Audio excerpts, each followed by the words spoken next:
Good afternoon, viewers. Hope you guys had an amazing break. Welcome back. I am going to be your presenter, Monique Adams.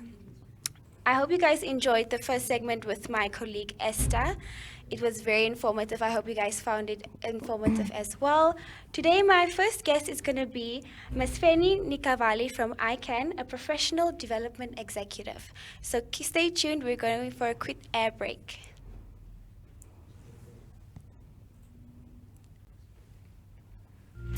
In the vast openness of Namibia, a jewel shines bright. A space to fill your mind with progressive thought, and a space for your brain to breathe.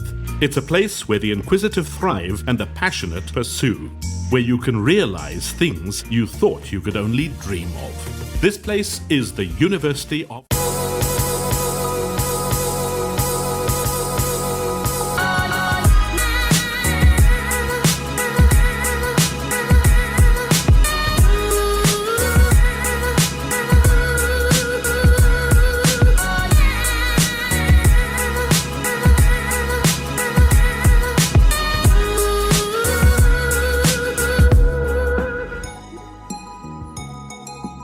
Welcome to the roadmap to becoming a fully fledged chartered accountant registered with ICANN, the Institute of Chartered Accountants of Namibia. Hi, my name is Miriam Dekua. I'm Falepa Sikongo. My name is Johannes Shea. I'm a chartered accountant. Becoming a chartered accountant involves a combination of academic studies and professional training. I actually chose chartered accountancy as a career because it offers a chance to travel the world, to work with the best minds in the world, and to experience the best business practice for you to actually grow as a person. Even today, if I were to tell anyone what career to go into, I would still tell them accounting and finance. In order to become a CA, one needs to complete 3 critical components. We call them the 3 E's, namely education, experience, and examinations. There is no business that you cannot enter once you've got the chartered accountant profession behind your name. It is invaluable to me. Every quarter or so, I just reflect back and I'm like, sure, I'm so happy I have this qualification behind me because it gave me the tools to start my own business. The first of the 3 E's is education. To start the journey towards becoming a CA, you have to choose mathematics and English as grade 12 subjects. Accounting is not required but highly recommended. At university, you have to complete a 3-year undergraduate degree, which is accredited as a Chartered Accountant program by ICANN. This degree can be done on a full-time or part-time basis. If you've completed a non-accredited undergraduate degree, then in addition, you must do a 1-year bridging or conversion course. After obtaining your undergraduate degree, you must do an accredited 1-year postgraduate degree.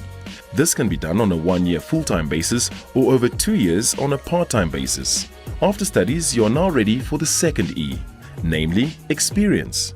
Here, you sign up with an ICANN accredited training office for a contract between 3 to 5 years. I started in this profession 20 years ago. Many chartered accountants also become business people and so on. And they don't only work in business, they go in various fields. So as you start as a chartered accountant, it gave me an understanding of most across industries. So I don't work with one client, I work with many clients.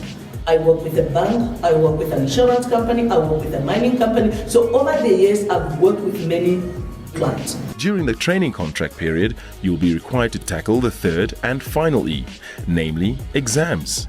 In the first 6 months, you'll write the initial test of competence or ITC, and after 20 months, you will write the final assessment of professional competence or APC. Once you've completed all 3 components and you have registered with the Institute, you will officially be a chartered accountant.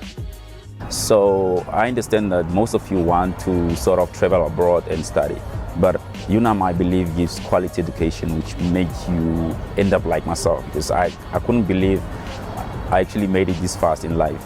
So don't aim on going abroad, especially cost is high abroad, so try to keep it local and just focus and study as hard as you can, because it's possible doing it in Namibia. My piece of advice to everyone is that work hard in everything that you do, be dedicated, be ethical, and have fun. You should really consider a career in the accounting profession. It is rewarding, it is fulfilling, and the world is your oyster.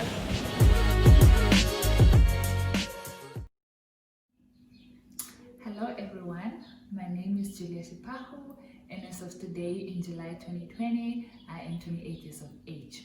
I'm an investment specialist at 91, previously known as Investec Asset Management. The benefits of being a CA are quite vast, and but there are two main benefits that stand out for me. The first one was the benefit of time, and the second one was the fact that I get to choose from 5 majors. So at the tender age of 16, when I completed my high school, I didn't quite know what I wanted to do. However, I was doing science at the time, but I knew that I didn't like biology and I didn't like physical sciences either, but I quite enjoyed mathematics. So I knew that whatever course I decided to embark on had to have a lot of mathematics in it. So between economics and accounting, I decided to go for accounting. So that basically means that from the cumulative 6 years of studying plus the 3 years of training that I had enough time to decide on exactly which industry I wanted to get in, as well as which job I actually wanted to do. And a lot of professions don't give you that advantage. I soon realized that the opportunities were quite endless. I could, from the industry to the actual job that I wanted to do. So if it was going to be mining, did I want to go into budgeting and cost control? Was it financial accounting, or was it maybe tax and compliance? And if it was financial services, was it going to be a commercial bank, a development bank, an insurance, or an asset management? Or did I want to go into teaching? Did I want to localize content? Or did I want to improve on the accounting standards? Or did I want to travel the world and work from anywhere? The opportunities at the time were quite endless. However, gravitated towards asset management and in investment specifically, given my natural love for financial management, my love for learning, as well as I quite enjoyed the analytics that went behind making investment decisions. So as a result, I ended up as an investment specialist at 91. My only advice to upcoming CAs is to attend as many career fairs as possible, talk to your lecturers, find a mentor, and just be plugged into the developments that are happening in the CA professions. And with social media, information is now readily available, and you should take advantage of that. And as a result, other than that, just enjoy the journey, find your angle, and thrive in it. Thank you. I'm Audrey van Antwerpen, 32 years old, a senior manager in PwC Walvis Bay's tax department, where I specialize in indirect taxes.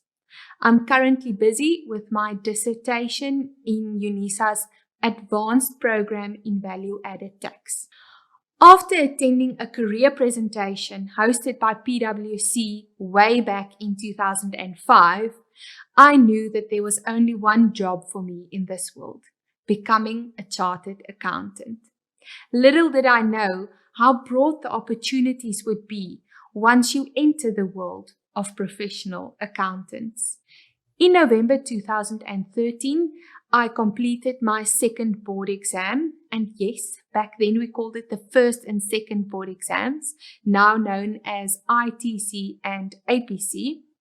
I completed my articles with PwC in Jan of 2014 and officially registered with ICANN and SAICA in January of 2015. The profession of chartered accountancy opens the doors to a vast range of exciting career opportunities, from finance to entrepreneurship. Chartered accountants are recognized for their diversity, being a professional career that combines education and work experience to train and deliver well-rounded professionals. We have seen more and more Namibian chartered accountants take up international assignments both on the long and the short term. This just goes to prove that ICANN members meet the highest benchmark of quality and competence. Unfortunately, I was one of the narrow-minded visionaries that imagined a chartered accountant as a glorified calculator sitting behind a laptop all day. Well, as boring as it might sound now, back then it was actually a fascinating idea. Don't know why.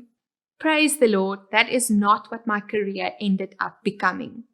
Instead, I learned about many other aspects of the profession that requires a constant evolvement, both professionally and personally. There's so much more to becoming a chartered accountant than just ticking and bashing. You grow as a leader and you get to work with many different people from various backgrounds. One of the greatest blessings of my job is the people that I get to work with. On a daily basis, I'm exposed to new learning opportunities. I'm provided with a platform where I can invest in the development of future CEOs, leaders, and key decision makers of this great nation. I am surrounded by current leaders who influence my professional development in all aspects of life. It is a well-known fact that, especially in Namibia, chartered accountants are in high demand. This provides a large pool of employment opportunities both in the private and the public sector. I personally believe that the public sector requires a good balance of qualified professionals in all public services. As we are registered with a professional body, we are required to adhere to a strict code of professional conduct, which requires transparency in everything that we do. Transparency builds trust, and I'm a firm believer that trust is the foundation on which we can build a stronger, healthier, and wealthier nation.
Viewers, welcome back to the Career VX virtual experience. I hope you enjoyed your lunch. I'm going to be your host, Monique, apologies.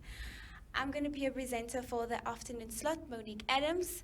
I will be joined by Ms. Feni Nikavali from ICANN, a professional development executive. We're going to go for a quick ad break, so stay tuned.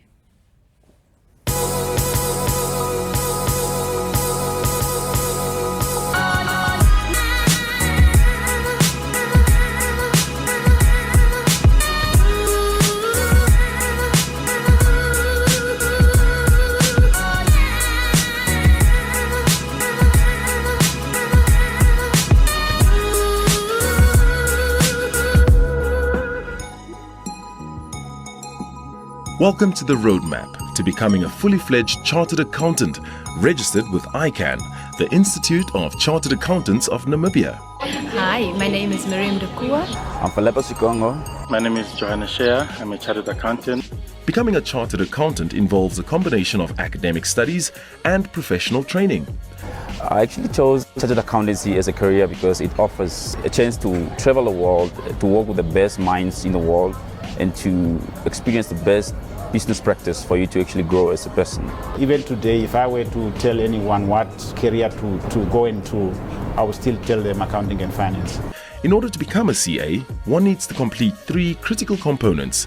We call them the 3 E's, namely education, experience, and examinations. There is no business that you cannot enter once you've got the chartered accountant profession behind your name. It is invaluable to me. Every quarter or so, I just reflect back and I'm like, sure, I'm so happy I have this qualification behind me because it gave me the tools to start my own business.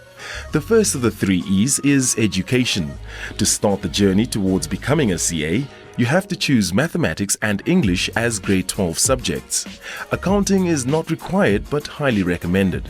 At university, you have to complete a 3-year undergraduate degree which is accredited as a Chartered Accountant program by ICANN. This degree can be done on a full-time or part-time basis. If you've completed a non-accredited undergraduate degree, then in addition, you must do a 1-year bridging or conversion course. After obtaining your undergraduate degree, you must do an accredited 1-year postgraduate degree. This can be done on a 1-year full-time basis or over 2 years on a part-time basis. After studies, you are now ready for the second E, namely experience. Here, you sign up with an ICANN accredited training office for a contract between 3 to 5 years. I started in this profession 20 years ago. Many chartered accountants also become business people and so on. And they don't only work in business, they go in various fields. So as you start as a chartered accountant, it gave me an understanding of most across industries. So I don't work with one client, I work with many clients. I work with a bank, I work with an insurance company, I work with a mining company. So over the years, I've worked with many clients. During the training contract period, you'll be required to tackle the third and final E, namely exams. In the first 6 months, you'll write the initial test of competence or ITC, and after 20 months, you will write the final assessment of professional competence or APC. Once you've completed all 3 components and you have registered with the institute, you will officially be a chartered accountant. So I understand that most of you want to sort of travel abroad and study, but UNAM, I believe, gives quality education which makes you end up like myself, because I couldn't believe I actually made it this fast in life. So don't aim on going abroad, especially cost is high abroad, so try to keep it local and just focus and study as hard as you can, because it's possible doing it in Namibia. My piece of advice to everyone is that work hard in everything that you do, be dedicated, be ethical, and have fun. You should really consider a career in the accounting profession. It is rewarding, it is fulfilling, and the world is your oyster.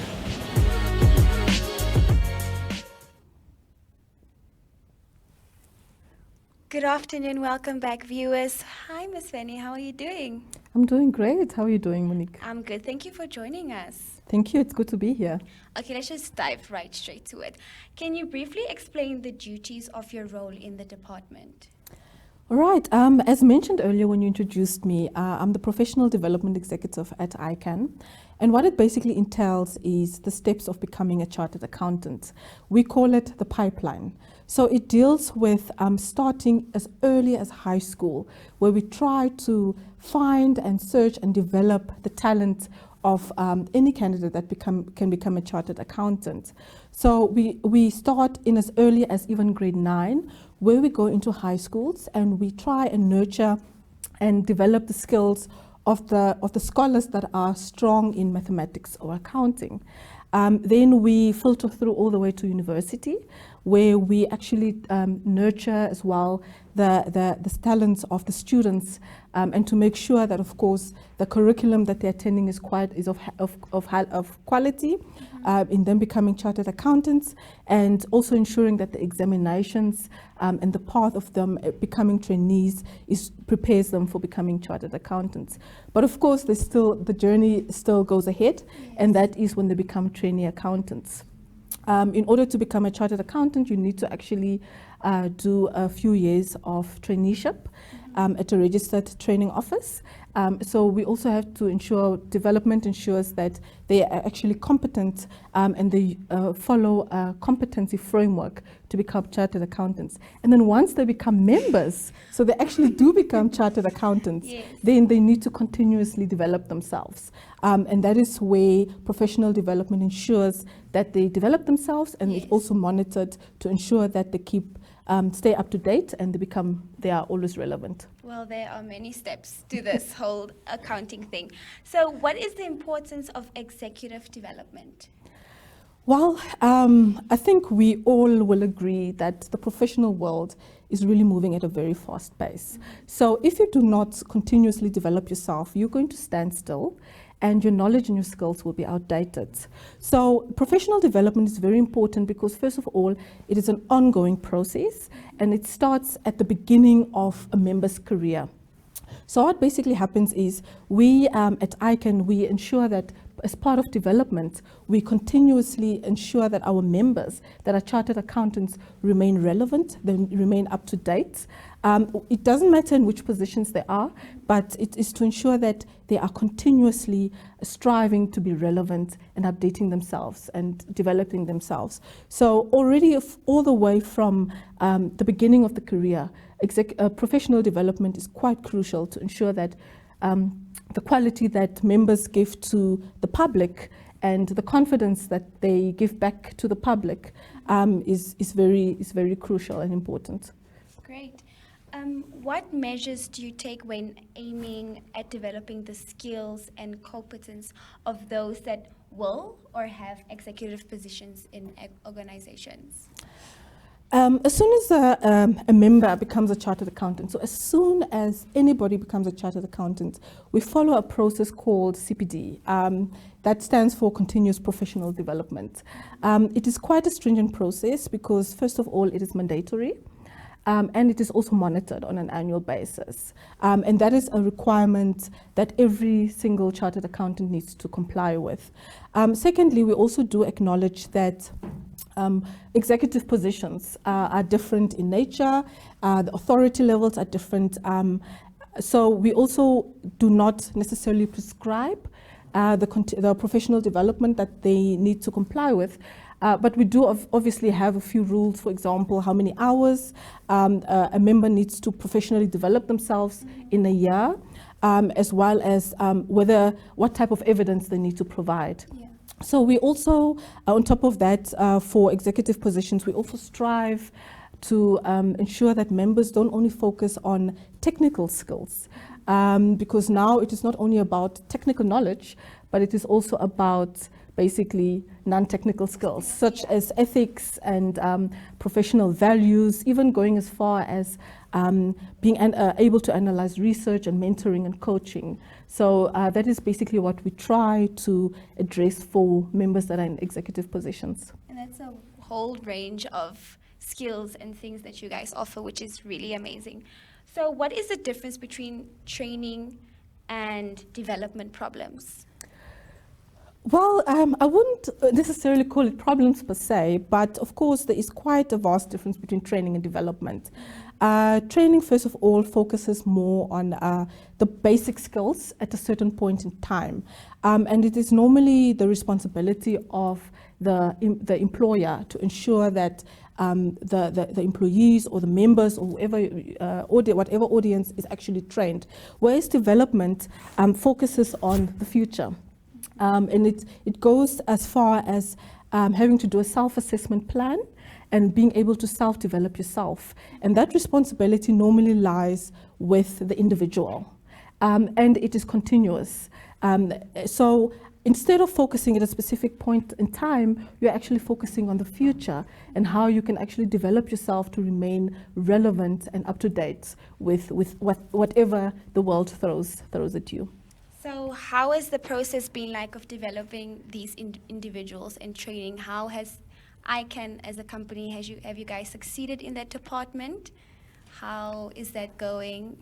Yes, definitely. As I mentioned earlier, this has been an ongoing process since basically literally the formation of ICANN. So each and every member that is a chartered accountant is aware of these requirements, and we have been very successful. If you go into any industry, whether it is in commerce and industry, or whether it is in academic institutions, or even, well, at audit firms, our members are regarded as of high quality because of the professional development that they need to continuously comply with. And our brand is quite strong because of it, because the public, the clients, the employees, even other stakeholders at large, they are aware that chartered accountants need to comply with annual, continuous professional development. Yes. So what's a typical day like for you at ICANN? Well, it's a very interesting day because, first of all, I deal with a variety of stakeholders. I come into the office, I can address a lot of different queries, either from learners asking me about career guidance, either from trainees asking me about any questions relating to the training program.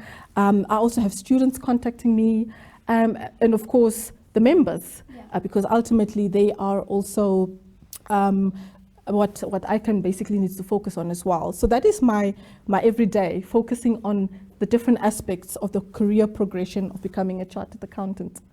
That's great. So for anyone, any young child or anyone that's watching this show right now, what advice or what can you tell them if they want to venture into being a chartered accountant? How can they go about things? All right. There's quite a few steps involved, but I think I'm going to keep it quite simple. First of all, I want to first just tell everybody who obviously wants to follow this path or who hasn't thought of the career yet, that being a chartered accountant is a passport to the world. It creates so many opportunities. A lot of people do associate it with obviously monetary benefits, but it is not just about that. It is about the quality that you portray to the public. It is about the confidence that the public has in chartered accountants. And I would basically tell them the world is your oyster. The sky is definitely not the limit. Yes. It is hard work, but with hard work comes a lot of benefits. So, young people are like, no, I don't want to be an accountant. You just stay by the desk and filing, doing people's finances. It's boring. So just give them a bit of something, to motivate them, that it's not just, you're just staying by your desk and punching numbers. There's more to it than just numbers. Most definitely. I think gone are those days where chartered accountants were really just regarded as being office-based and doing a lot of number crunching.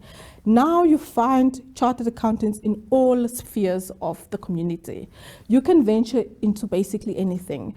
The government, the public sector, Ministry of Finance, you can actually become a lecturer in academia.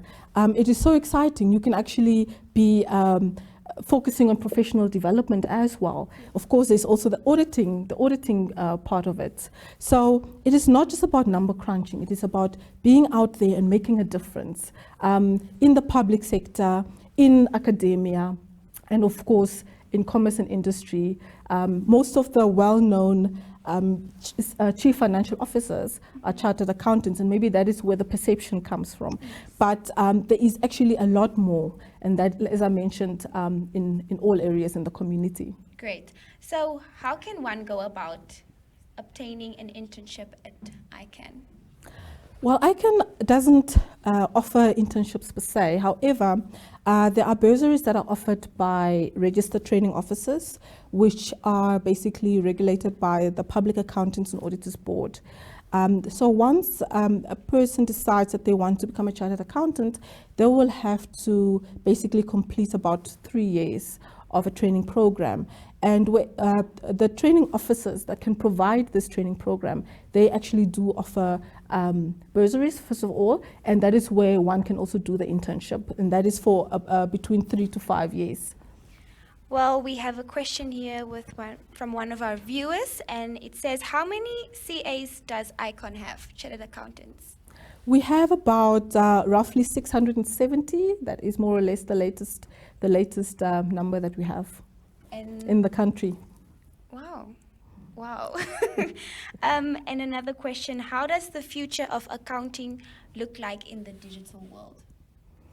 Very interesting. Very, very interesting. There are quite a few projects and initiatives that ICANN is venturing into, which specifically focus on embracing the digital area, because we do acknowledge that a lot of accountancy activities might be phased out in the future, and we need to embrace how technology can make the chartered accountancy profession much easier. Yes. So we're looking at aspects such as digital acumen, robotics, the Internet of Things. It's no more just about Google, but it's much more than that. So we are definitely embracing that. So you can say that ICANN as a company are also moving into the digital world with the world. So you guys are moving into that lane as well, because digital has become very important. As you can see, we're having a virtual expo for the very first time. So I just feel that it's also important that all companies really are present and have presence in social media. Do you guys have any social media platforms? Yes, we have a Facebook platform. Just Facebook? You're not on Instagram or Twitter? So we can tweet? Not yet, but it's definitely something we can look into. But at the moment, it's just Facebook. Great stuff. So anything else that you can tell us exclusive, give us an exclusive of ICANN? Well, ICANN most definitely is the premier institute for chartered accountants in Namibia. You can never go wrong, first of all, becoming a member of ICANN.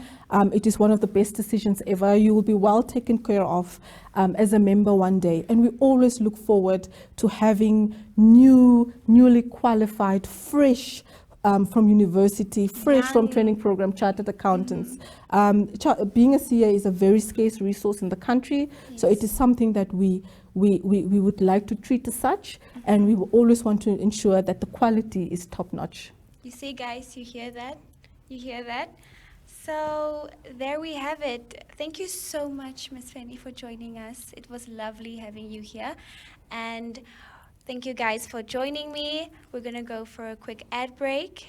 Next up, we're gonna have Sanya, from F&B. Thank you very much.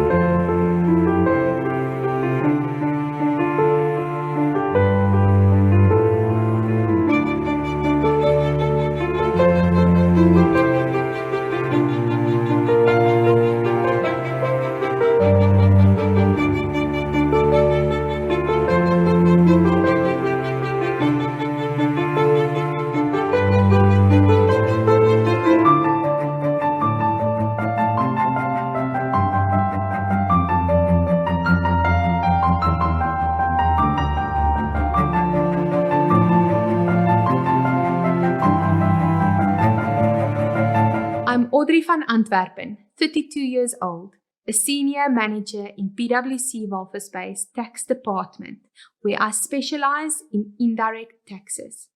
I'm currently busy with my dissertation in UNISA's advanced program in value-added tax. After attending a career presentation hosted by PwC way back in 2005, I knew that there was only one job for me in this world: becoming a chartered accountant. Little did I know how broad the opportunities would be once you enter the world of professional accountants. In November 2013, I completed my second board exam, and yes, back then we called it the first and second board exams, now known as ITC and APC. I completed my articles with PwC in Jan of 2014 and officially registered with ICANN and SAICA in January of 2015. The profession of chartered accountancy opens the doors to a vast range of exciting career opportunities, from finance to entrepreneurship. Chartered accountants are recognized for their diversity, being a professional career that combines education and work experience to train and deliver well-rounded professionals.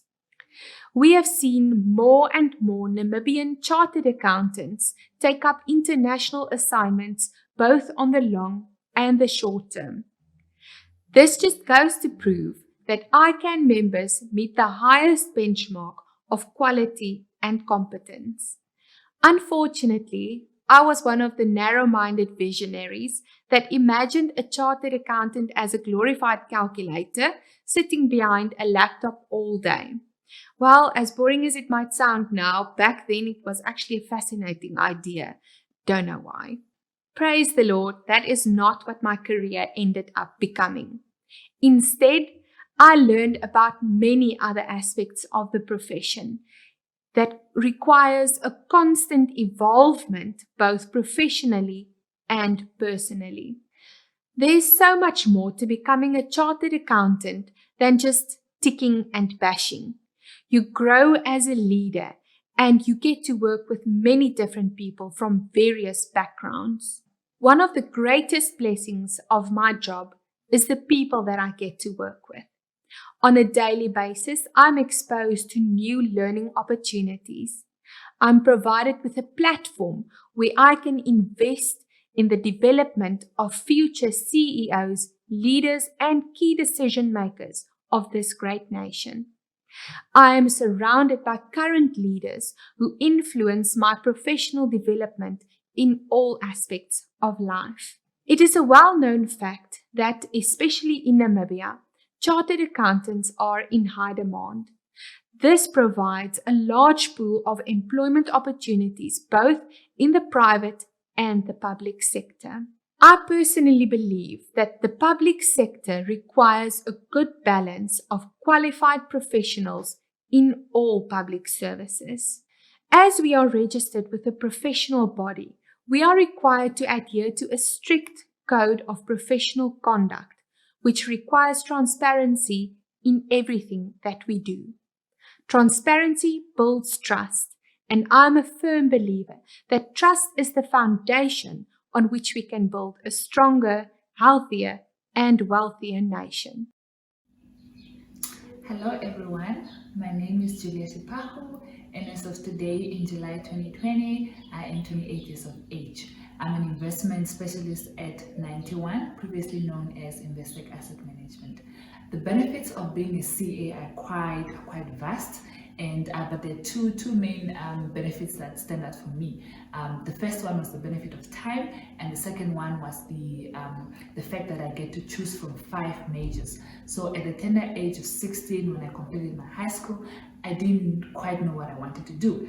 However, I was doing science at the time, but I knew that I didn't like biology and I didn't like physical sciences either, but I quite enjoyed mathematics. So I knew that whatever course I decided to embark on had to have a lot of mathematics in it. So between economics and accounting, I decided to go for accounting. So that basically means that from the cumulative 6 years of studying plus the 3 years of training that I had enough time to decide on exactly which industry I wanted to get in, as well as which job I actually wanted to do.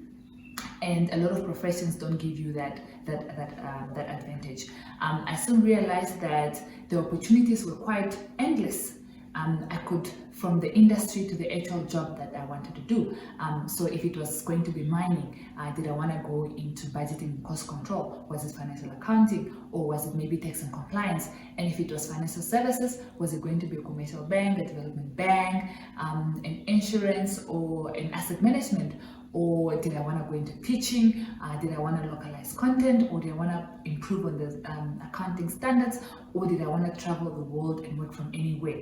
The opportunities at the time were quite endless. However, gravitated towards asset management and in investment specifically, given my natural love for financial management, my love for learning, as well as I quite enjoyed the analytics that went behind making investment decisions.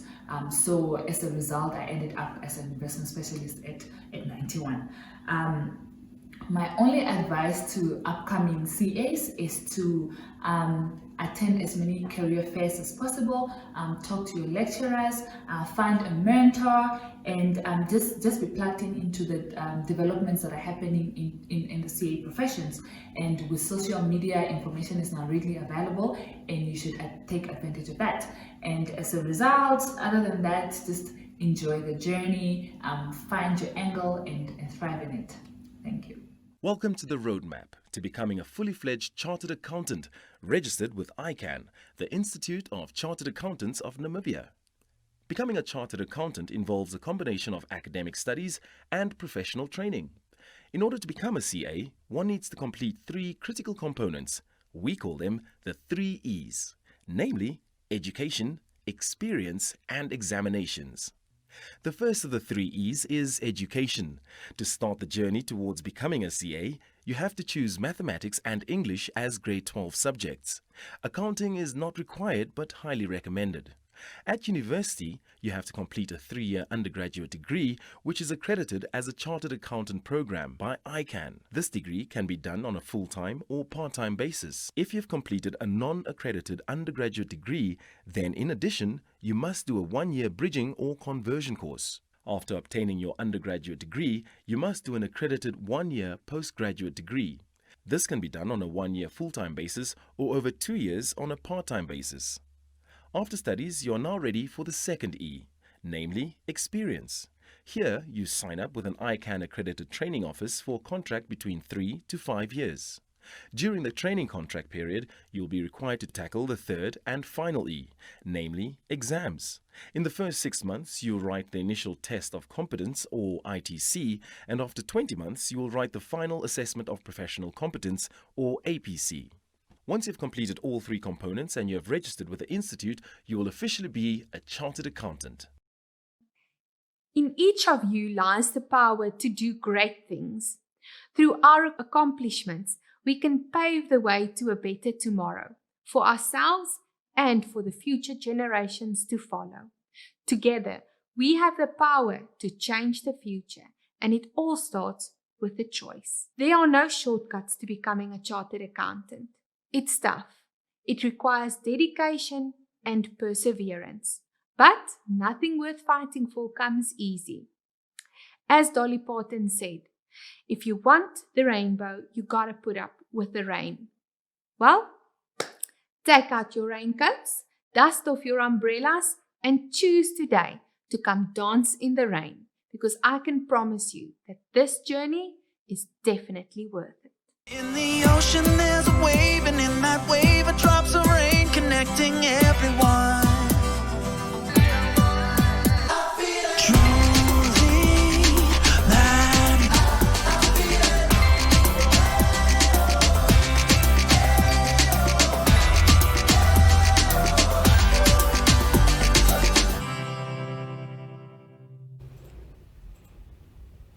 Welcome back, viewers. As I mentioned, I'm joined here by Sanja van den Berg from First National Bank. How are you? Hi Monique, I'm very well. Thank you so much for honoring me for being here today. And also I'd like to start off and just by commending you guys for grabbing an opportunity that others might see as a challenge, which was COVID, lockdown, social distancing, grabbing that opportunity and already working towards a virtual career fair. We're so used to in the past where we always had stalls and we could engage with the kids, and now it's on a completely different platform. Exactly. So well done, excited to be here and a part of this. Thank you for gracing us with your presence. So FNB is one of the banking institutions that have investment options that are affordable for students. So it is important that we encourage students to save and invest for future. Definitely. Take us through how a student can go about starting an investment account, because as a student, you just want to blast the whole money. So investment is not only a product we sell, but investment comes from, and it depends on what your goals is. If it's short term, long term, but I think it's very important when it comes to invest is to start young. If it's a $50, a $10 or something that you can reoccur every month. If you've done something at home, give it to mom, let her pop it into a savings account. And our savings account is tailored, short-term, long-term, like I've said. It's also, do you want to save for future? Do you want to save for studies? Like my savings usually just go into the next holiday and then it's done. But I mean, these are all aims and things we work for when it comes to our investments. So for a student with your ID or passport, if you don't have those and you have a guardian that can sign and open the account for you, with as little as $100 Namibian, you can start the account. And what's nice, you can either go to our website, click on apply now. Somebody will phone you back if you're not an FNB customer, but if you are, you can phone 061 299 2222, which is our contact center number. And if you're an existing customer, they literally call you back and you can open an account via the phone. I mean, how awesome and easy and convenient is that? Really easy. FNB is a major sponsor for events at primary and high school level. For instance, initiatives such as Classic Clashes. We all know Classic Clashes. What events or programs is FNB part of? What events or programs is FNB part of for your youth beyond high school? So we do have many programs. I mean, these usually are sponsored by our First Rand Foundation. And if I can name one, for example, is the Physically Active Youth program we're involved in from our R&B side. And this whole program is focused on active students. These can be school-going students or after school, where they not only help these kids and train them cycling, provide them with equipment and the training to be able to make this a live sport for them, but they also provide after-school learning abilities. So if you struggle in school or you don't have an environment where you can actually study and do your homework, you can become part of this program where they help you. There's teachers, there's facilitators to help you. And we're super proud to be a part of this program. Last year, they won the award for Best Development Program in the sports division. And one story that I can name specifically from them that we've partnered with is with a young guy, and his name is Malkies. So Malkies wanted to be a pilot and everything, but when it came to the grades at the end of the day, he did not have either the correct subjects or the grades to be able to go and pursue his career of a pilot. Through the program, we were able to help and sponsor him to redo some of his subjects to make sure that he qualified with the correct points, as well as some subjects he did not have. And today, behold, he is a pilot. I mean, how awesome. And I mean, that's just one. We have so many in the Ashburton space, also a sponsor of the Quata Cricket Development Program. And these programs were not only based in Windhoek, they're around the country, North Walvis Bay, specifically in Kurukuru as well, and in Windhoek.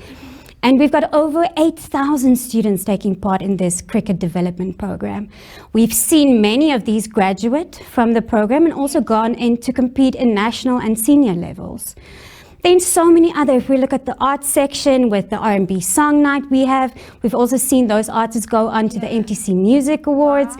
And receive something there. Then we have a program which I also like personally. It's called Change, where any students, youth, but also unemployed market. If you have a talent for tailoring, they send you on the training. They have the training, help you provide material or anything you might need to start your small business. So it also works for youth development, but also in our unemployment sector, where you can start something for yourself at the end of the day. And then one more thing, if we talk about training, we're part of the Anisteme College and Training Center in Issakhos. So we've sponsored students to be part of this college where they train in hospitality, communication, information technology, joinery, agriculture, everything. So we sponsored students that have gone through the program and also helped to employ them and find employment at the end of the day. So these are just some. There are many others. I mean, when it comes to NUST and UNAM as well, we've done sponsorships for computers and online learning. We help them in their Career Start Week, it's called, at NUST specifically, where we help students and we help teach them some skills when it comes to when you want to enter the job market. Like interview skills, what to look out for, what to dress for, what should you focus on personally as well. CV portfolio, definitely those type of things that we help with. And it's all partnerships. I mean, we want to take the youth through these programs, but we'd also like to link these programs with businesses we are partners with NUST, UNAM, like I mentioned. So, but those are just a few of so many great stories that we do. Wow, FNB is really doing the most for the youth, and Yeah, that's definitely. really amazing. So for any more information, is there a website people can go onto just to get more information? They can go to our website, apologies, fnbnamibia.com.na. I mean, you can also Google FNB Namibia. I'm sure it will pop up right on top there. And you can browse around there under our corporate and social responsibility. There is also a section for Ask More. But you're also welcome if you really want to know. I mean, drop us a message on our Facebook platforms, on our social platforms, and we'll definitely be able to engage and help. So you guys are active on your social media platforms? Very, very active. We've realized we can't stay away and shy away from these social media platforms. Definitely. So rather be present and use it as a tool at the end of the day. FNB is on Instagram? Yes. Instagram, Twitter, Facebook, our website. Guys. You also have a TikTok? No, I don't think so. But maybe it's an opportunity. We can partner with somebody for something cool. Yes, exactly. Okay, FNB is an institution that has generally low banking fees for students and learners. Why is that so important for FNB to have? Well, I think as you mentioned earlier, I mean, as a student, you don't have a fixed income or anything. There are basic banking costs that we need to cover. So we just want to cover the basics. And for you to be able to have an account, to start learning and building your finances, how you should manage it and everything. So we want to make it accessible and make sure that everybody has access to a bank account at the end of the day. Yes. We have a question from one of our viewers. It says, as you mentioned earlier, you invested in youth development programs such as Physical Active Youth Pay. How vital is it to have these develops to achieve sustainable development and young people take up space and make a change in their communities? I think that's one of the important, and it's not only something that we as FNB focus on, but I mean, it's a national conversation we have when it comes to unemployment. So we do focus on groups, charities, programs, anybody that's registered that we can partner up with really for the unemployment, for the educated, where we can make a difference. Because I know it's such a cliche to say our youth is our future, but it literally is. The more we invest in the basics already, the more we can ensure these individuals grow up to be responsible adults and contribute to our economy and Namibia and put Namibia on the map for the world. There's another question. FNB invests a lot in the future of the Namibian child. And MyZone, as a school newspaper project, which you guys are part of, why venture into investing in the future of aspiring journalists, designers, and photographers, and not like your typical med students or accountants or, why the journalists, designers, or photographers? We definitely partner, and I mean, we went to your journalist career and development program earlier in the year, last year, if I'm not mistaken. And it's an opportunity for us to discuss, not only in terms, I mean, you guys are the experts when it comes to journalism, but when it comes to sources like how to use data, I mean, any incorporation when it comes to technology that we already are experts in, if I can put it that way, not only from a banking industry, but the way we handle our processes, where we find our data. It's important for journalists also to understand the financial industry, understand those technologies out there. And that's why we try and invest, we try and share our stories, the opportunities we have there as well, so that these journalists can be equipped, designers, everything, and understand the market that they operate in when it comes to any journalism or any stories on banking or finance at the end of the day. Great. Let's talk about career options. When people think of the bank, they think counting money, accountants, you work at the till, the boring stuff. What other departments or careers of importance in the banking institutions do exist that people are not aware of? So these roles are definitely vital. I mean, these are the guys our customers see first when they walk in a branch. They need to understand. I mean, your consultants, your guys sitting at your information desk are so vital and so important. But when it comes to specialized position, and I'm talking now, earlier it was Charity from, was it Namdeb that also spoke to you guys?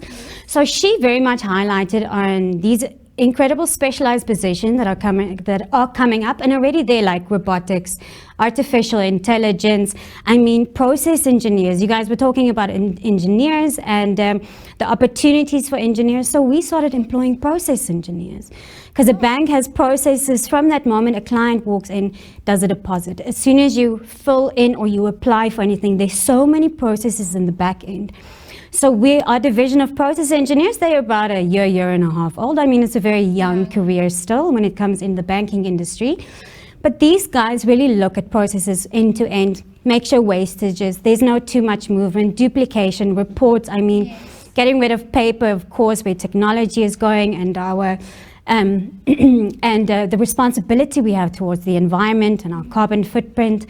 We also have robotics engineers. So these guys develop programs, robots, what we call it at the end of the day, to solve problems for mundane tasks. I mean, if your whole job title is a copy and paste job title and you don't add value to the customer at the end of the day, how can we help you to make sure that you add more value? We'll take something like this away, give it to a robot to do, a copy and paste. So it's all of these jobs, and people hear robots and they tend to get scared. Oh my word, a robot's going to take over my job. And that's not at all what it is about.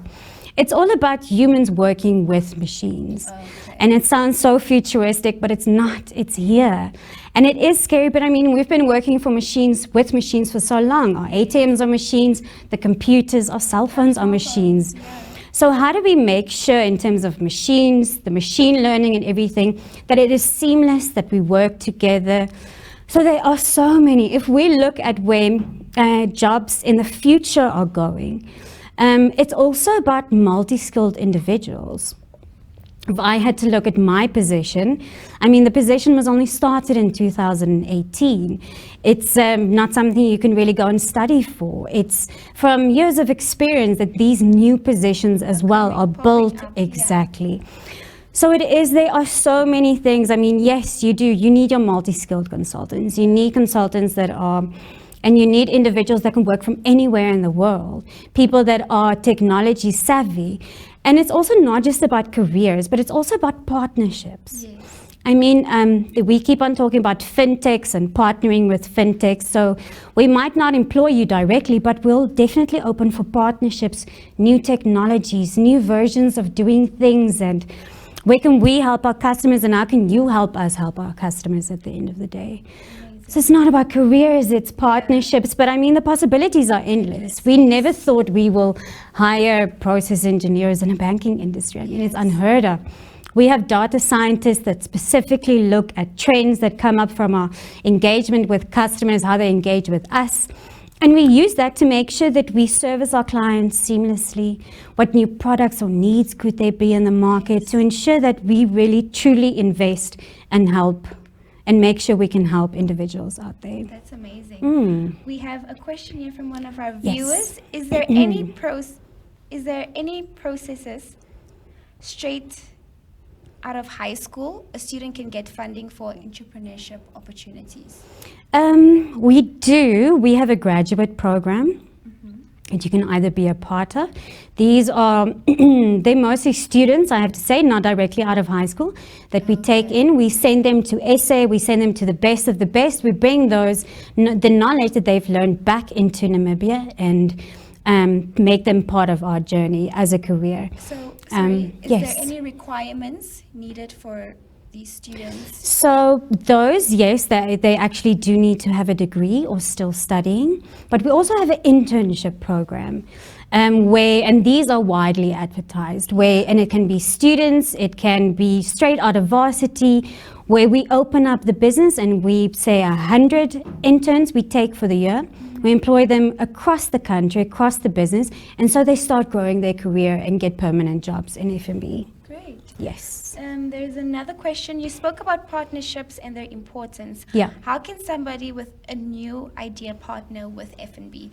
How is that process? I'm not sure if there's a formal process.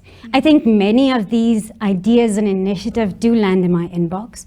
And I'm always a fan of not only seeing how we can partner, but also how can we mentor these businesses and individuals to make sure that if we don't partner with them at the end of the day, let's be mentors and help them get into the market. So maybe that's something I can share my email address with you guys at a later stage that you can reply and give to them. And then they're more than welcome, drop me a mail, let's chat about, let's see your idea, let's help you build a business case, and not only take it to F&B, but let's take it to a bigger market. Amazing. There's another question. F&B also has the drive in investing in sports, such as the Classic Clashes, as we mentioned earlier. And Namibia career sport industry is not seen as one of the top careers. How we urge sports, how do we urge sports enthusiasts to not shy away from sport careers because of society's views? Very good question. So I think, and this could maybe be a personal view, but I think in terms of that is to become a part of these development programs in sport. Not only do you learn, but I mean, if you do have the talent, you can start teaching. And we have seen these individuals move on national and senior levels. If we can help develop those programs, that's why we invest in them. And those programs really can show talent at the end of the day. I mean, why not help them get a sponsorship or a career opportunity? Like, I know one of the presenters earlier also talked about his playing rugby overseas. So that's why we that's why we invest in these programs, so that we can start identifying those young talents already. Thank you so much, Sanya. It has been such an amazing, very informative interview. Really, I've learned a lot. Things I never knew F&B was involved with. I didn't know you guys were doing the most, which is amazing. So thank you, viewers. We're going for a quick ad break. After this, I'm going to be joined by I'm going to be joined by Sanya after the ad break. So stay tuned.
Welcome back, viewers. I'm here with Sanja van den Berg from FNB. So just tell us a bit more about the banking app, FNB banking app, and when did this become a reality, and how is it better than the regular cell phone banking? I don't think that you can ever say one product is better than the other one, but I mean, it depends on what the need is in the market. So I started off as a cell phone banking user. I just came back from varsity, lived in Namibia, just started my first job, and to get airtime was such a mission always. Yeah. And I heard FNB, I had an FNB bank account. With cell phone banking, you can buy it from your phone. And I was like, that is the way for me to go. Definitely cell phone banking. And I mean, our app came in 2013. And what makes the app unique, and definitely something you would like to look into if you don't already have it, is the app gives you access to your bank account across the world. I mean, say for instance, you're on holiday or you're South Africa, you're overseas or anything, you need to transfer money or you need to get into contact with somebody at FNB, you can do it all through your app. What's lovely, if you are in Namibia, our app is data free. So your data just needs to be on, but I mean, it doesn't draw from your airtime, your data, or anything to use it. And there's so many features, and if I can speak, the features I use the most. For example, pay to sell. So I have a friend, she also banks at FNB. We had a dinner, for example, and we need to split the bill or whatever. I cover the bill, and by using just my cell phone number, she can pay the money back to me. And the money is there instantly, which is awesome. There are many other technologies you can use as well to transfer money between friends using an app. But I mean, these all take time for the money to appear at the end of the day. So Geo Payments, another one. So Geo Payments are for two app users. Say, for example, and I'll use a personal example again, a friend of mine, I was sitting at an office in Independence Avenue. A friend of mine was sitting in Town Square, and she was doing her nails, and she needed to reimburse me for something. And she just sent me a WhatsApp, put on your GeoPay, and I was like, there's no way it's going to work this far. I mean, we're talking about 50 meters plus maybe. And lo and behold, I put my Geo payment on the app. Yes. Here comes the notification. This person sent me my money. I was like, yes, yeah, there we go. I mean, e-wallet transfers, there are so many things you can use through your app that just makes life easier. If you quickly need to, you swipe, there's a decline, oh, bloot, what did I do? I don't have enough money, quickly transfer from this account there. It's instant, it's literally your bank account in the palm of your hand, definitely. So I picked up earlier that you love traveling. Yeah, you I do. Save your cash for travels. So for a student that doesn't really make much or earn much, how can they go about planning to travel across the borders? Oh, Yela. So there are levels of planning now. Yeah. If you're, and I mean, I have friends that started traveling where they were students, and I was like, I could not understand, where did you get the money for this? Yeah. What? And I mean, travel when it comes to basics.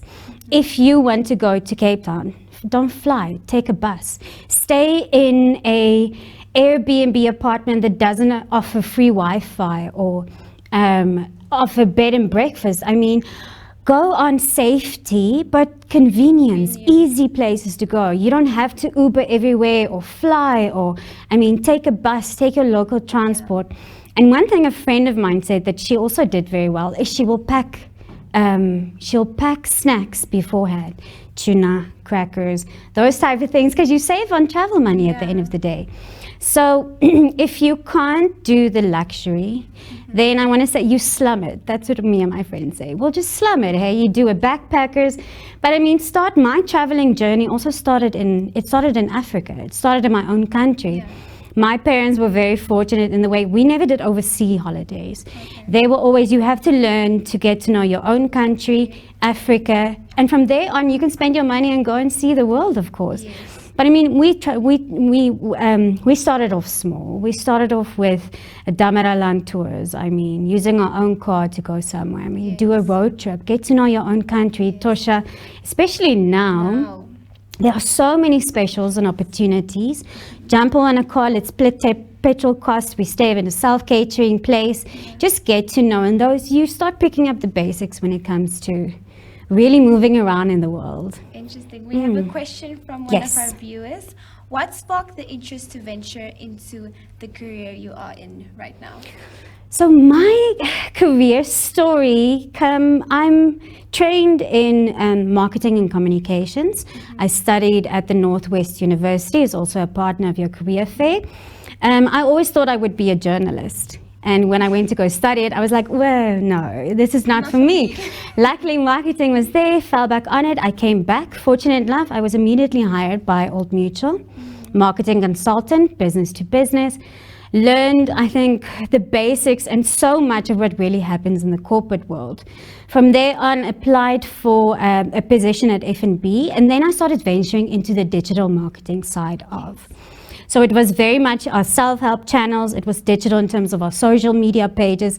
How do you market to that virtual audience as well? Starting to get to know the data you look at from our website, I mean, so many things. And then opportunity came in. Like I said, this position I am in now started in 2018. Brand new, the title looked cool, there was innovation in it and digital. I was like, I'm just gonna gun for this. And luckily, and I think I'm fortunate enough to have been in the business long enough. So again, what previous presenters also mentioned is that industry, the years in industry you have, the experience you have.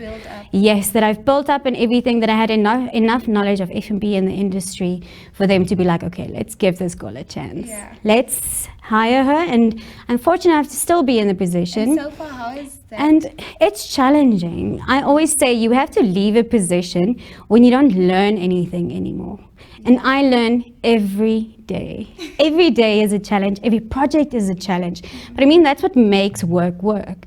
If you can't learn anything, move on to something new. That's my motto when it comes to my career or jobs. So that's your motto in life? That's not my motto in life. What's your motto in life? My motto in life is whatever you are, just be kind. Kindness will take us everywhere. True. Yeah. We have another question. We are in a digital world, and most of the things are done with by a click of a button. So how can we keep our money safe? So we keep the money safe for you. That's why you invest in an institution, everything. We've got firewalls, I mean, so many systems, and our Bank of Namibia help and ensure that the data, your money, everything that you invest and put into an account, not only with us, but I mean in the industry, is safe. When it comes to you and your click, make sure that you are on the correct site. Make sure that you have an antivirus on anything. If you do realize your phone is stolen, anything, and you're afraid your banking app might be compromised, these are things that you have to do. You then immediately report it to our fraud system, to our card stop system, where we can help and start blocking and help you with getting the steps in order to make sure that you are not compromised. So what's a typical day like in your workplace for you? That is a tough one. So I think it depends on what projects I work on. So many of the projects do require a lot of engagement, meetings, and constantly just checking in with your stakeholders and counterparts. There is reporting, of course, that needs to be done, not only to my manager, but these stakeholders. Unfortunately, a lot of emails that need to be managed and answered, but it's a lot of building, learning, going to find the correct information to make sure that we either build a product or a solution that is comfortable and exactly what the business required at the end of the day. Has COVID-19 affected your job in any way? No, not my job, my location, yes. We already started working on these strategies where we wanted to take people, if you don't need to be in the office, why do we pay for that space? So COVID actually just accelerated this whole journey. I'm lucky, I can work from anywhere in the world. All I need is an internet access point, because I don't work on physical systems or anything, but more relationships and your basic communication tools. So yes, it did. It definitely impacted my location and also my way of thinking when it comes to job and jobs of the future. We have a question here from one of our viewers. Is it safer to do the transaction online or still continue having a bank card? They're both. It, again, depending on your needs. I mean, if you quickly want to buy something at a supermarket, banking app, not really going to work for that situation. So your card, definitely, it also has a need and a purpose for it. But online banking, when it comes to monthly payments or anything, it's shoo quickly, easy and safe. Going to City of Windhoek, standing in that long queue. Exactly. You can do it online. Yeah. So is there anything F&B is busy doing, working on, that you can maybe tell our viewers? There's so many things we are working on, but I think the one thing that stands out for me and what I also strive to work for, F&B, is giving bank account and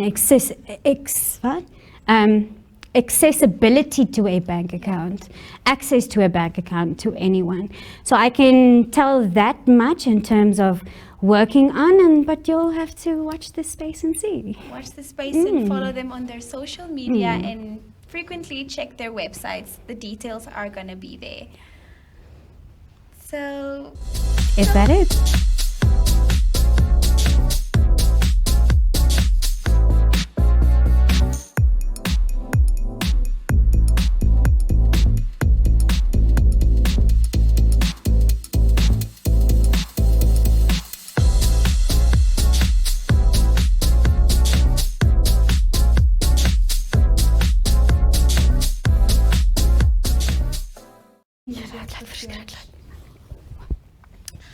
welcome back, viewers. So we had Sanya van den Berg here from F&B. I hope you guys found this very informative. I know I did. Bye. Thank you so much, Sanya, for joining us. Dankie vir jou ook, hoor. So thank you so much. Thank you for giving F&B an opportunity. And again, good luck with the rest of the day. And may it all go well, hey? Great. Bye, guys. Bye.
Welcome back, viewers, to the Career VX virtual experience.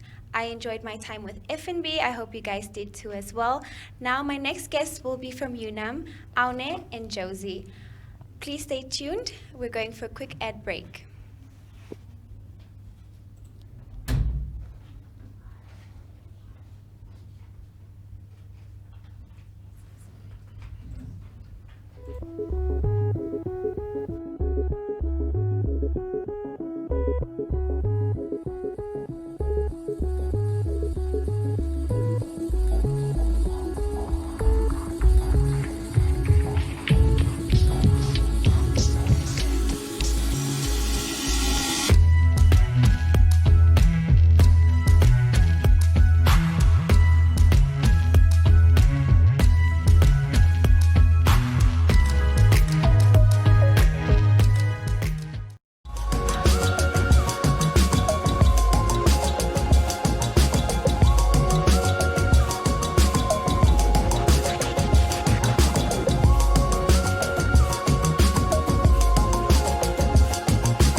Welcome back, viewers. So we're joined here by Ms. Aune Sam from UNAM. How are you, Ms. Aune? I'm well. How are you? I'm great. Thank you for joining us. Thank you. Okay, so let's just get into the questions. What are the various campuses and faculties housed by the University of Namibia? Okay, the University of Namibia is a public institution, and we are currently having 12 campuses around the country and 8 faculties. So the campuses that we are having, we have the main campus, which is in Windhoek.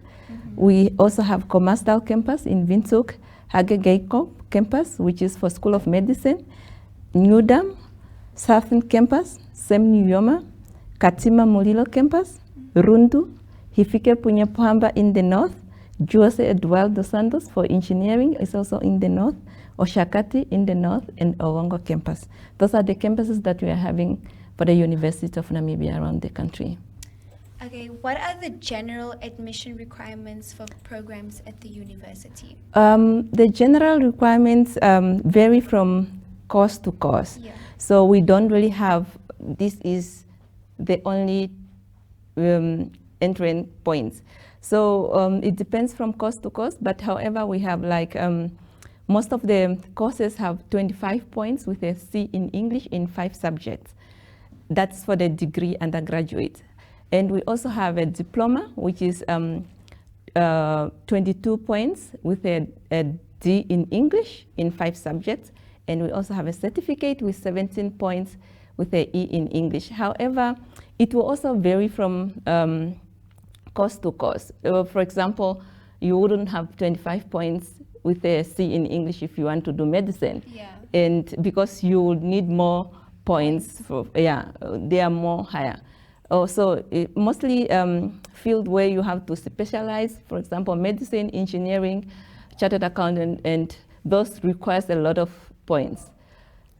So what are the most popular courses that students apply when it comes to applications? Currently, I must say, is medicine.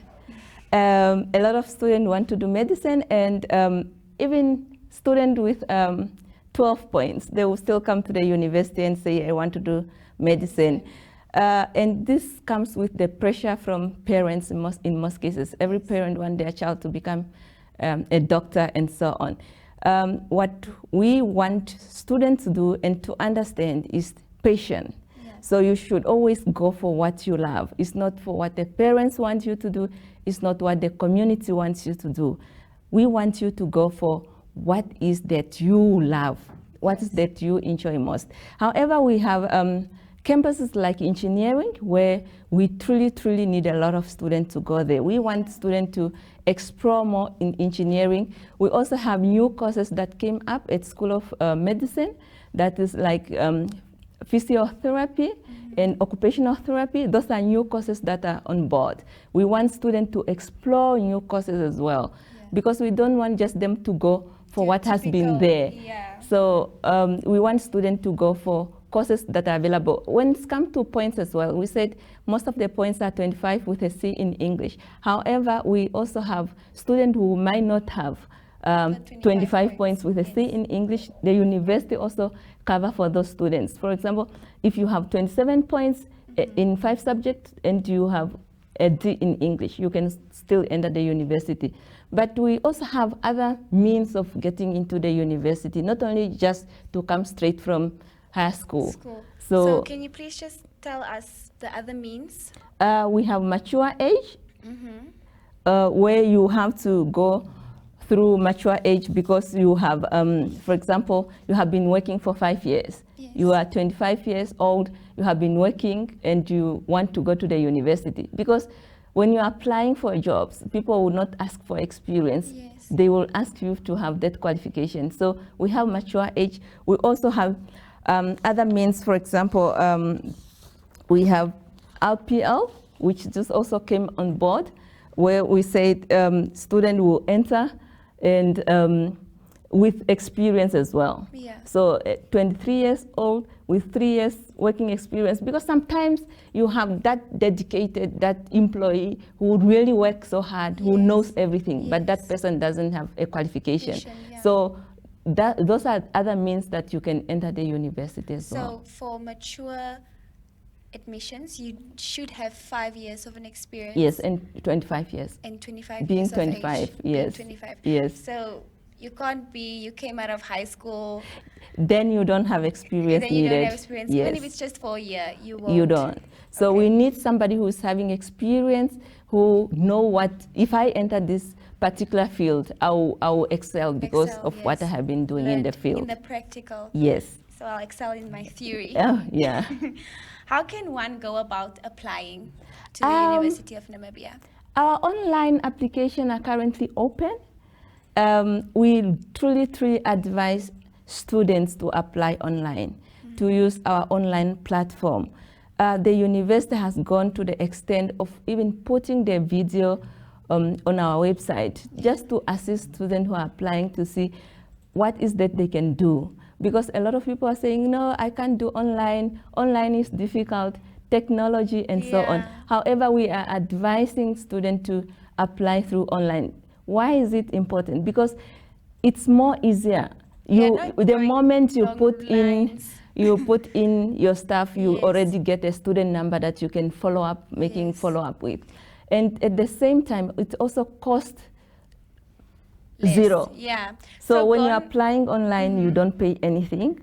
So gone are the days where you have to go early to the UNAM campus and stand in long queues to do registration. You can do it online. You can do application, because now this is application. Application can be done online. However, in any event that the student extremely cannot do anything, we also allow them to do the manual application, but we are not advising students to do that. Yes. So there might be cases where students are deep in the village and they have no internet access and they have no way to scan documents.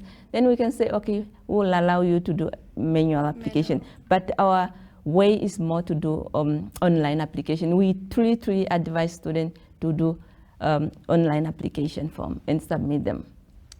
Great. Next question. What are the financial implications of applying to the University of Namibia? As I have mentioned, the application forms cost $150. That's the manual application for local students that are Namibian students. For international students, it costs $300. However, as our emphasis goes, our online applications are free of charge. And we are advising people to use that platform. It's created for them it's more easier. It's free of charge. Yes. So guys, do the online. Do the online application. What modes of study does University of Namibia offer? Our university is having full-time. Due to COVID now, it's almost everybody's online. We are offering full-time courses.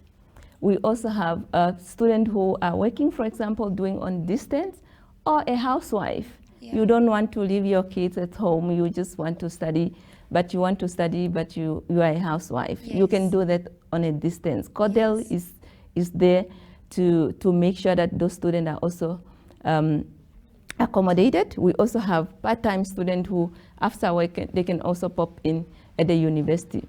Yes. So those are the mode of study that we are currently having. Well, let's just see if we have any questions. We have a question here from one of our viewers. So you spoke about pursuing your passion. How would you advise students to follow their passions despite their parents' influence or pressure towards certain careers? What I will advise students to do, sit with your life skill teacher. It's very important for you to sit with your life skill teacher and understand what is that do I like. Yes. Sometimes your parents just want you to go for teaching, but you don't love kids. Then you have learners in front of you. You'll be stressed. Yes. That's why we are saying, at the end of the day, we have a lot of people resigning left and right and so on, because they have gone for careers just for the sake of money, not for the sake of passion. So I will advise that student to sit and make a very deep reflection of what is that you really want to do in your life, because it's not your parents who is going to wake up in the next 5 years. So it will be you for the next 40 years. So make sure you do something that you know you'll enjoy and you have a passion for. Very important for you. It's not your parents that's going to do the job at the end of the day. It's going to be you sitting by that desk. Very important. So thank you so much. Thank you. Thank you for joining us. Thank you so much. Next up, we'll have Miss Josie from UNAM. Just signing out for a quick ad break. In the vast openness of Namibia, a jewel shines bright. A space to fill your mind with progressive thought, and a space for your brain to breathe.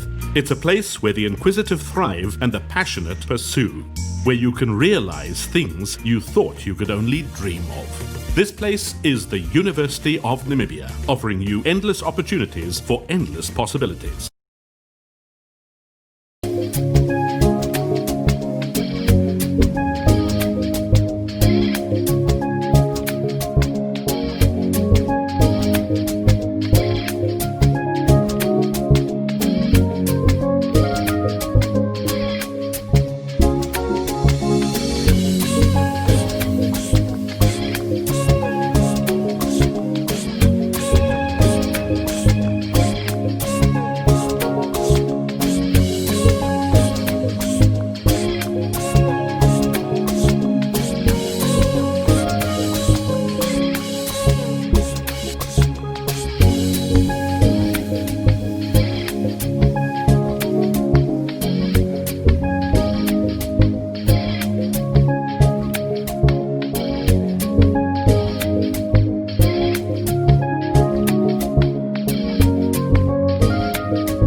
Welcome back, viewers. Now we're joined by Ms. Josie Nipandwa from UNAM. How are you, Ms. Josie? I'm doing well, thank you. How are you? I'm doing great. What are the due dates for general applications to study at UNAM? Okay, so there are various application processes that have been open for a couple of months. Unfortunately, when it comes to mature age entry, as mentioned by Meaone earlier, the due date was the 7th of August, so that is closed. The only application forms that are still being submitted are those for postgraduate, undergraduate, and RPL. Now, RPL is, of course, the recognition of prior learning, and for this, to apply for this, you actually need 3 years working experience in the required field. You also need to be 23 years old or older, and you should then provide a portfolio which states that you definitely have the experience in that specific field that you'd like to study. The due date for RPL then is the 14th of August, which is the day after tomorrow.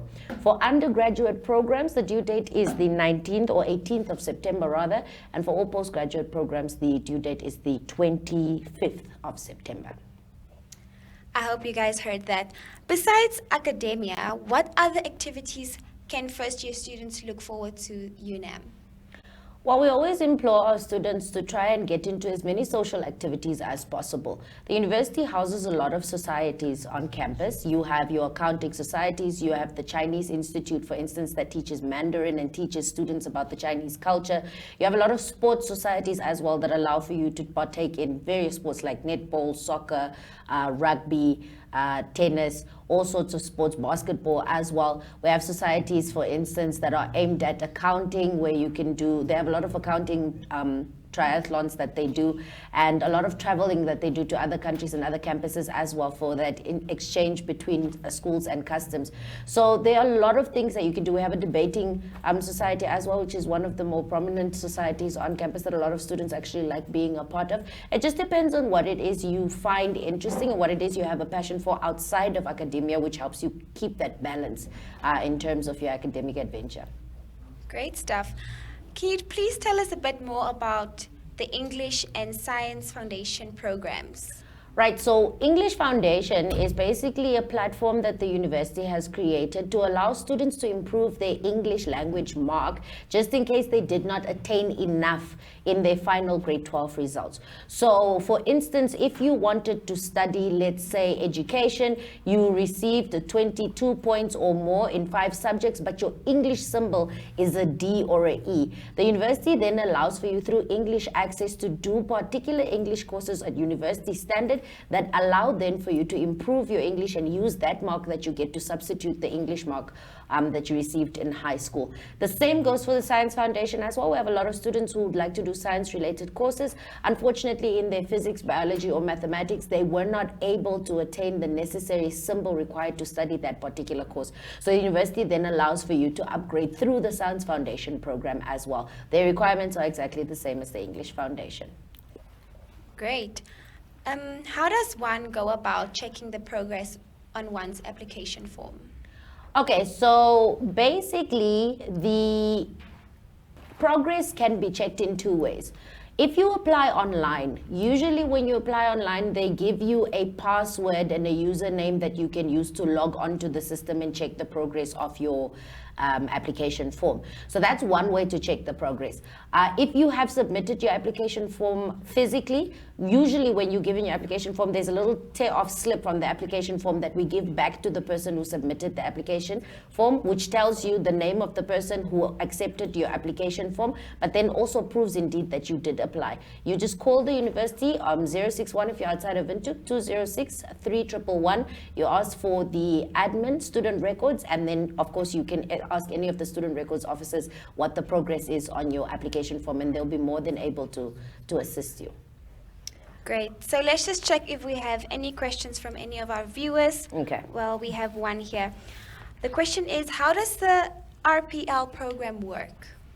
So basically the way RPL program works is this. It's not really that different from mature age entry, but it also has a bit of a distinct feature. So RPL firstly stands for recognition of prior learning. And what happens sometimes is you find yourself working in a particular field for, let's say, 5-6 years. You're working in a pharmacy, or you're working at a school, or you're working at a car dealership, or you're working in a lab, but you don't necessarily have the qualification for it. So what the university then does is, if you meet the criteria, which is basically you must be 23 years and older at the time of applying, you must have 3 years consistent work experience in that particular field, and then also you must have a testimonial or a portfolio that proves this experience that you do have. You can then apply for the university to validate the amount of years that you've spent working in that particular field and validate it as a particular qualification. That's basically how it works. Great stuff. So the next question I'm just going to ask Ms. Aune. So Ms. Aune, more or less, how much should one budget for registration fees? Currently, every year, the council has to sit and decide on the fees. So it will definitely depend on what will be decided by the council. However, always, mostly, every registration, a student should be able to have 6,000, 7,000 there. Depends also where you are coming from. Yes. If you are a local student or you are an international student, it will depend on where you are coming from and whether you will be staying in the hostel or whether you will be staying away from the hostel. So, but however, the fee will be given as soon as possible. The council will sit and the fee will be put on our website as soon as possible. But currently we don't have the fee for 2021. Okay. However, the student can go to our website and check what currently are the fee that the university students are paying, and it will not be more. Usually, if it's an increase, it will be 10%. But okay. Yes, they must just familiarize themselves with our website. Yes, thank you so much, Ms. Aune. Another question, are grade 11s able to apply for studies at UNAM for the 2021 academic year? I think I'll answer that one. It is one of the most prominently asked questions by teachers and students alike. And it's a very important question. The stance of the university currently is that there is a proposal that has been made for the conditions under which, if allowed, grade 11s would be able to apply. Unfortunately, at this moment, the council and university management has, of course, not pronounced themselves on the proposal yet. So all we can do is wait. However, what I will tell or advise students and teachers is prepare and study as if grade 11s will be allowed to apply, just in case. Because if push comes to shove and the grade 11s are then not allowed to apply, then you're not going to lose anything by having put in the extra work to study. But of course, then if grade 11s are allowed to apply, then you would have taken the necessary precautions to ensure that you are ready and qualified to apply. I can then also confirm that before the end of August, we will be able to pronounce ourselves as a university regarding whether or not grade 11s will be able to apply or not. So for now, please just be patient with us. It's not an easy decision to make. Unfortunately, the university needs to consider a lot of various factors, and so we will communicate once we have a decision from management. Well, there you have it, guys. Ms. Josie, considering the COVID pandemic, what should parents and prospective students take into consideration for the 2021 academic year? Right, so, I mean, everyone was watching the president just give an update now on which stage it is we're in regarding fighting COVID. So universities, of course, are not exempt to taking the necessary precautions to protecting both students and staff. And UNAM is working rather hard, and that is why we've launched the online platform for students to be able to do their assessments and submit them online to minimize face-to-face time and to also minimize the risk of contracting COVID. As we know, it's a university, it's a very big place where a lot of people are, so it's possible to spread the virus very quickly.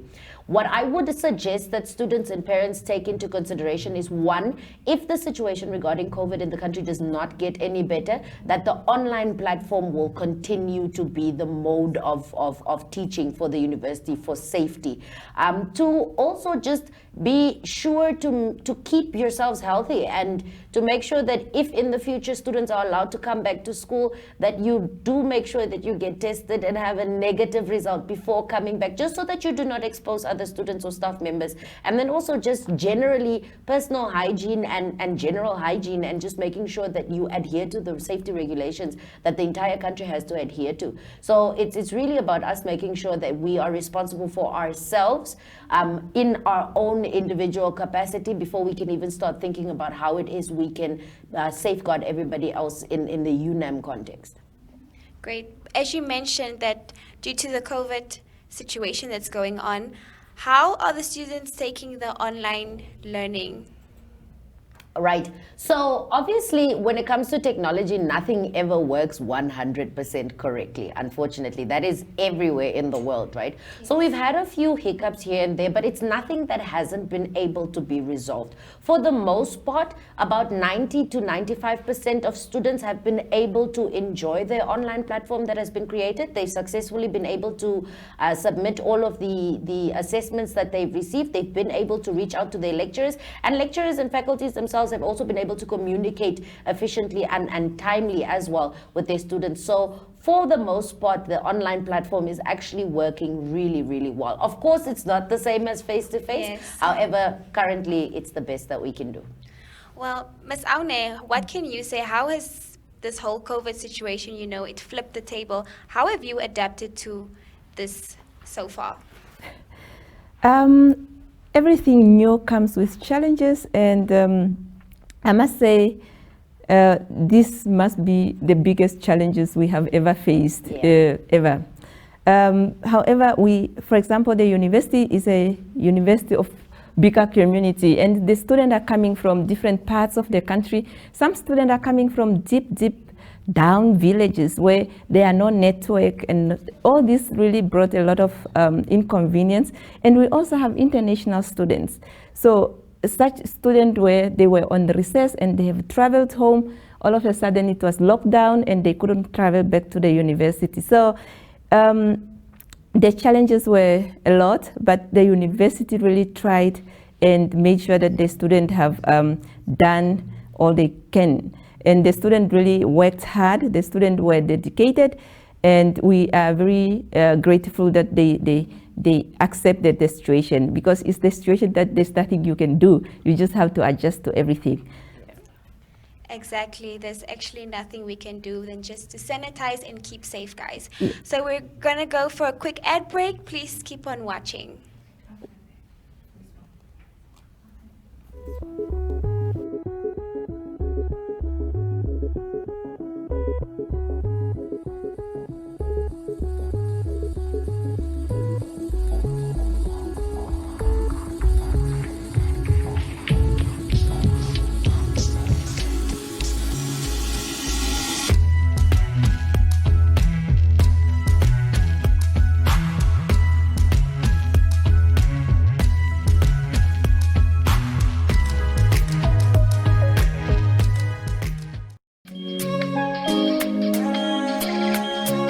I studied medicine. I studied geology. I studied the Bachelor of Science. You start to heal people, touch patients, you touch lives, you save lives, you realize this is really what you want to do, and you never get tired. Having graduated from the University of Namibia, I was able to open my own law firm and help people attend to their legal problems. Let's do the things that must be done and make it great. If you want to do it, just do it. That's what I wanted to do. So the sky is the limit. My UNAM, my pride.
dear colleagues, we've been eagerly anticipating the graduation of our first ever Namibian-trained veterinarians for 6 years now. Unfortunately, we never anticipated that this would be conducted without you present. I'm as heartbroken as you are that the opportunity to celebrate your amazing achievements are being impacted by this global crisis.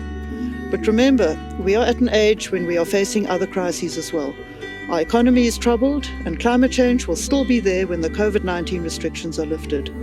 So I understand that it might be hard not to feel despondent about the world we are releasing you into. But take heart. I've personally witnessed you successfully overcome extremely challenging situations in the past. You have literally put blood, sweat and tears into achieving this coveted degree with all its unique and physically demanding challenges. Your hard work and sacrifices cannot and will not stop now. Namibia needs you to stand up and deliver back to society your unique gifts and talents. You can and you will transform any situation you are in because you are a veterinarian. We have seen you laugh, cry, roll your eyes, and run away from angry animals, and then gloriously succeed. Today you are ready to be veterinary doctors and make your contribution. Please remember that every accomplishment is a result of taking action. You now have the choice to take action and be the hero of your own life. We as your teachers are inordinately proud of you, the first products of our young vet school and the first ever Namibian trained veterinarians. Because of you, the UNAM School of Veterinary Medicine is fully accredited and you have all been registered unconditionally to practice your profession in Namibia. Go forth with pride and confidence. This is not the end, but the beginning.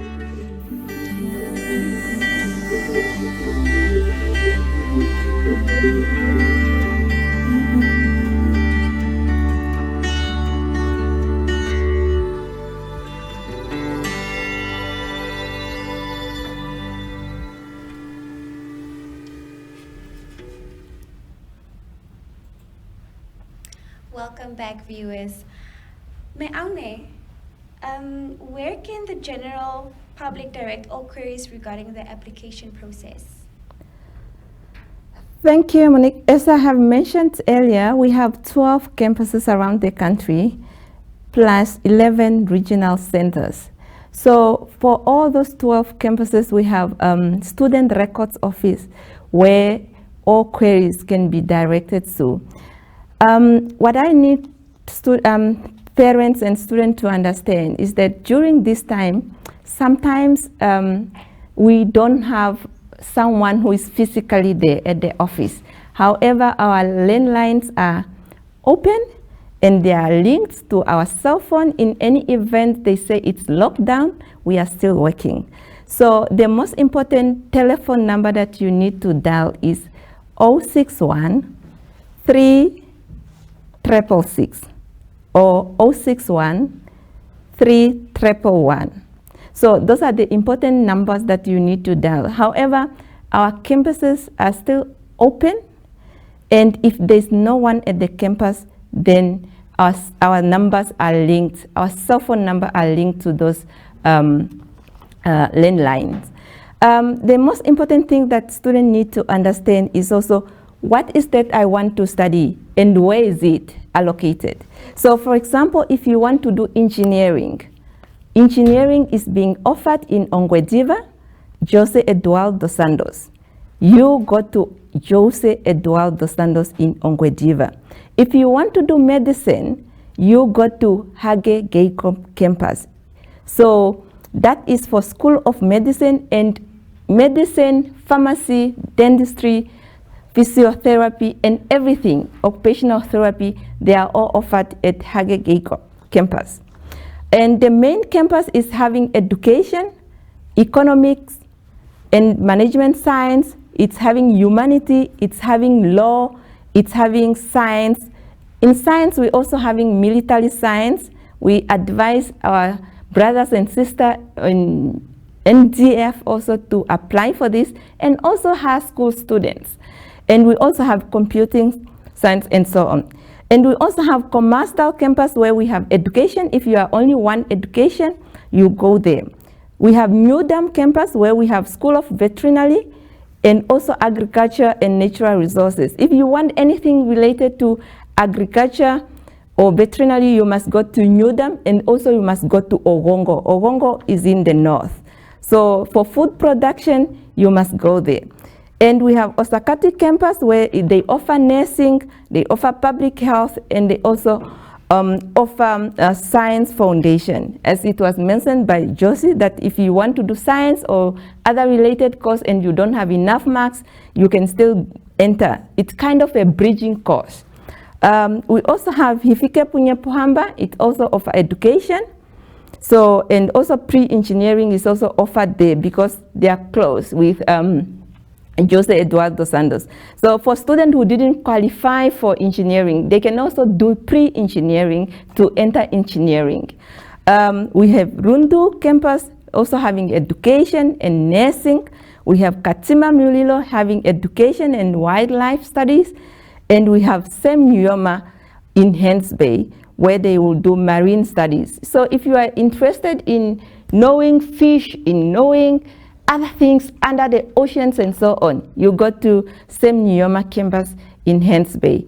We also have Southern campus, which is in Keetmansloop, where they also have education, and our geology students are there because it's close to the mines, it's close to everything. So our campuses are strategically located where a student can have access to what they are studying.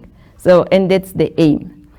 I think Josie can add anything here if I have left something. I think I'll just correct the contact number. It's Yes. 061206 either 3666 or 300. Yes, thank you. Great stuff. I hope you guys were listening attentively. So, Ms. Aune, how should teachers and parents keep in mind what should teachers and parents keep in mind when providing career advice to learners? The most important thing for parents and teachers, I said earlier, is to understand what exactly the child wants to do. Firstly, we must take away our emotion. It's not us, but it's what the student wants to do. We need to understand the ability of the student. Is the child able to do what is being offered? Students must really be realistic with what they want to study, because you can't really say, I want to do medicine, and you are only getting 20 points. Be realistic, because at the end of the day, we have students just putting in application forms for courses that they did not qualify for. I want students to sit with their life skill teachers just to guide them. Life skill teacher also knows well what the students are interested in. Just being in a class, sometimes you are all interested in just knowing if Honorable Minister Shimi will present the budget. So if that is your area, you go into the field of economics, the field of money, that has to do with money. But if you love people, you are passionate about their health, you do medicine. However, you still need to understand, am I able to do this?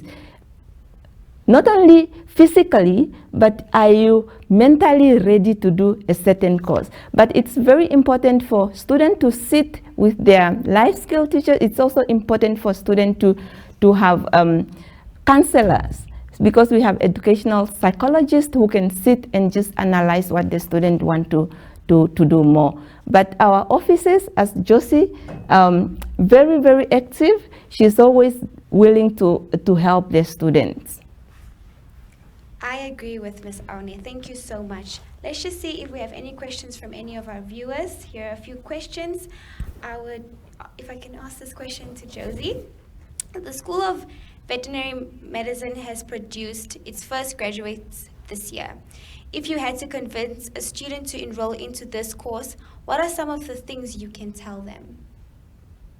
Well, firstly, before we get to that question, I would just like to add on a little bit about what Meaune spoke on regarding career guidance. It's not only important to focus on your abilities as a student, but the realistic aspect of it is very important. However, I've noticed that in a lot of households, parents are limiting their children in terms of what it is they can study, because some parents actually want to vicariously live through their children. So for instance, you end up studying education not because you want to study education, but because you come from a family of teachers. That is the wrong approach to take. We deal with students every year that keep re-registering as a first-year student in a different faculty because they can't make up their minds. You need to ask yourself, how much money am I willing to spend on my studies? Because courses cost different amounts of money, and it's a sacrifice that you need to be able to commit to for the next 4 or 5 years, depending on how long your field of study will be. Now, also important, you need to ask yourself, what do I want to do? Is there a gap in society that I would like to fill? Is there a problem in society that I'd like to help solve? That will give you an indication of which faculty or which direction you should go to. Also, do not be limited to what it is you studied in high school. Just because you had science field in grade 11 and 12 does not mean that you can only study science-related subjects in university. There are a lot of faculties that offer options for you to study without having specific requirements. So for instance, as long as you meet the basic requirements of 25 points in 5 subjects and you're C in English, there's a whole lot that you can do that necessarily does not have to do anything with what it is you studied in grade 12. It really just depends on what it is you'd want to do, and also be realistic. Are there jobs in the market for what I want to study? It doesn't make sense you study a course where there's only one company in the whole country that hires people with that specific qualification, and the company is filled to capacity at the moment. So also be very realistic in terms of the market currently and what is on offer, so that you don't end up studying and then sitting at home with a qualification because you can't do anything with it. Regarding veterinary medicine, I think you need to have a passion for 2 things. One, for science. It is a 6-year full-time course that will require for you to actually love, breathe, eat, and sleep science. That's your biologies, that's your physical science, that's your physics, that's your life sciences. Secondly, there obviously has to be a love for animals. It's not human beings that you're working on. You're working on animals which require a certain level of care and sensitivity, more so than which is required for human beings as well. So if you have a love for those two, I definitely would recommend you study veterinary medicine. I also think it's particularly important for our country because we don't have that many veterinary doctors that are Namibian with a Namibian qualification, and it saves you money. Instead of having to go study in another country, you can do it right here at home with first-hand experience in Namibian climate with Namibian animals. But it's definitely worth a study. So true.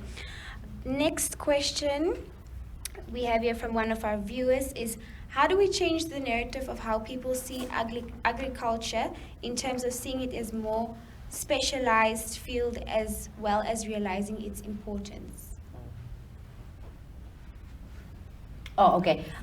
Well, to answer that question, I think the misconception in society that a lot of people have is there are some courses that are viewed as elite and some courses are viewed as being, you know, very lesser than, if I can put it that way.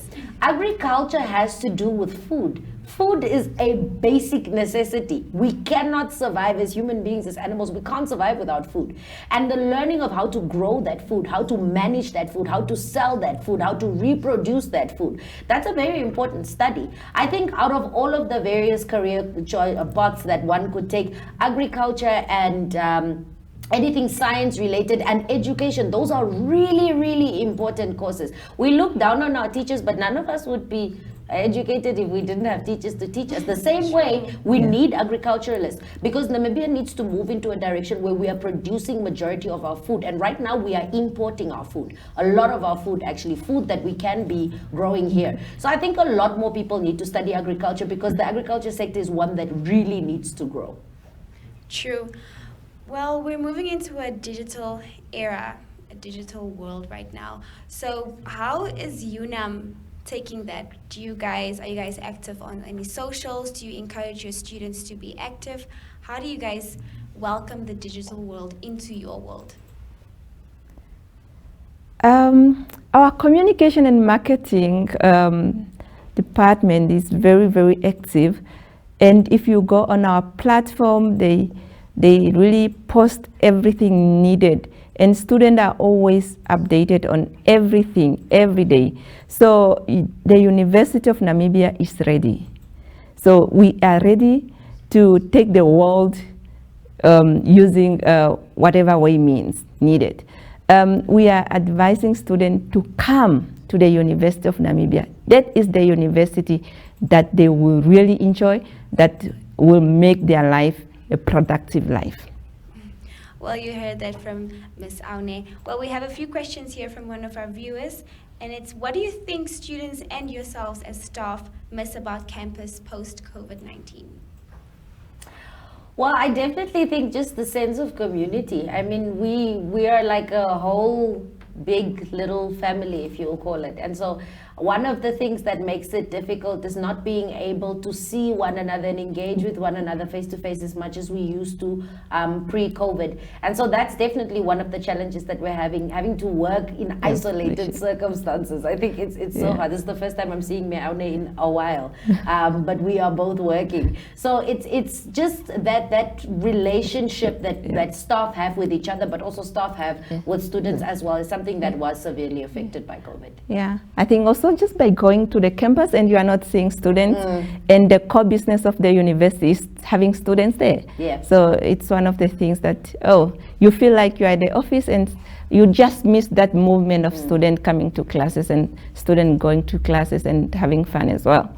The hustle and the bustle around campus. Yes. There's another question. Upon finishing studies in the medical field at UNAM, what is the next step for graduates to ensure that they are accredited by the Health Council and are allowed to actually practice locally and internationally?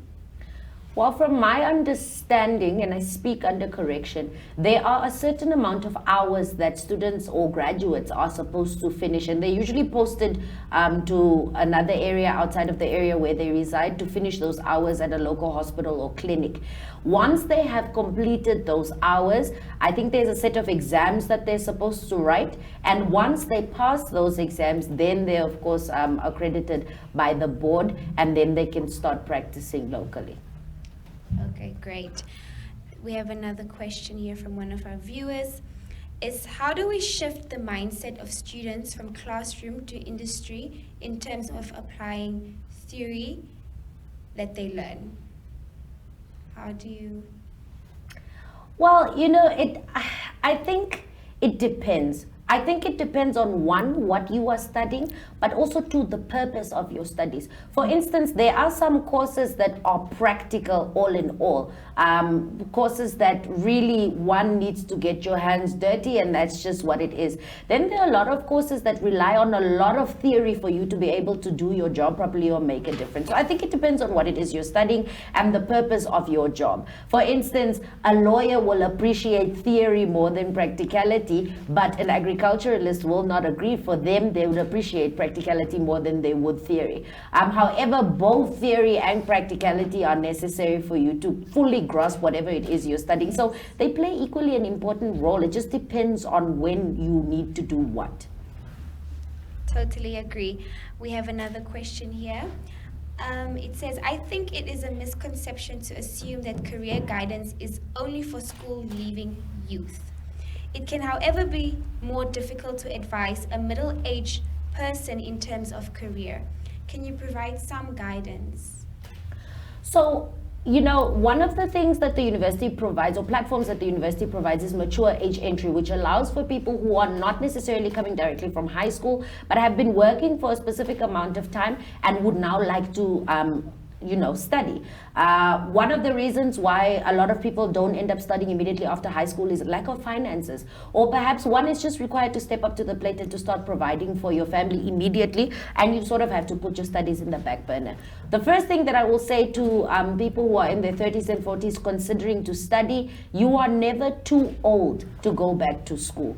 There are 50, 60, 70-year-olds sitting in classrooms every day, ready and eager to learn. It is a journey that never ends, and the university will always be ready to accept you regardless of your age. We are the one of the few that do not have an age limit when it comes to studying at the university. So you're never too old. It just depends on what it is you want to do. Sometimes you studied something and you've been working in it for so long, life starts becoming boring and mundane and you want something different. It's okay to try something new as well, something completely unrelated. Other times you actually find yourself in an employment that requires for you to have a particular qualification. Come back to school and study. It's never ever ever too late. And I think a lot of grown people now have more options, because back in the days our parents had very limited options in terms of what it is they could study, and now we have all these exciting new courses and you are able to study them locally. And now we see that a lot of parents are actually coming back and joining their kids in school. So you're never too old to come back to school.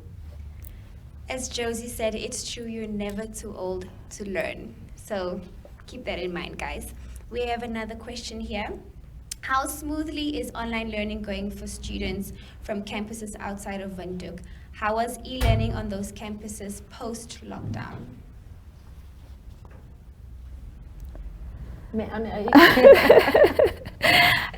I think it depends from person to person, and the most important thing is your inner, your drive.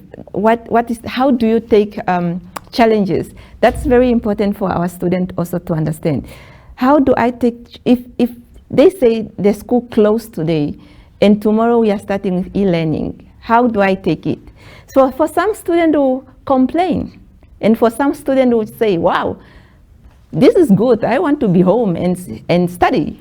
I want to be home. I don't like going to classes. I don't like going to those big halls. So, however, some students were complaining, but so far, our students have adjusted to everything. It's like when something is new, people will always complain at the beginning, but they eventually adapt. But everything is going smoothly. The university has provided resources to the students. They have given them some kind of way for what's that, from telecom? Oh, the dongles. The dongles, for they have data, they have everything that they have to use for when they are home. So maybe some will complain that they don't have network, but however, the university has done all they could to make sure that the students have complete their work. They are in touch with their lecturer all the time. The lecturer will record and post things on the website, and it's very model platform that they are using, and it's working perfectly well. And I think I'll just also, add to that. We need to understand that everybody's just doing the best that they can. The university did not cause COVID. Unfortunately, we are forced to survive through it all.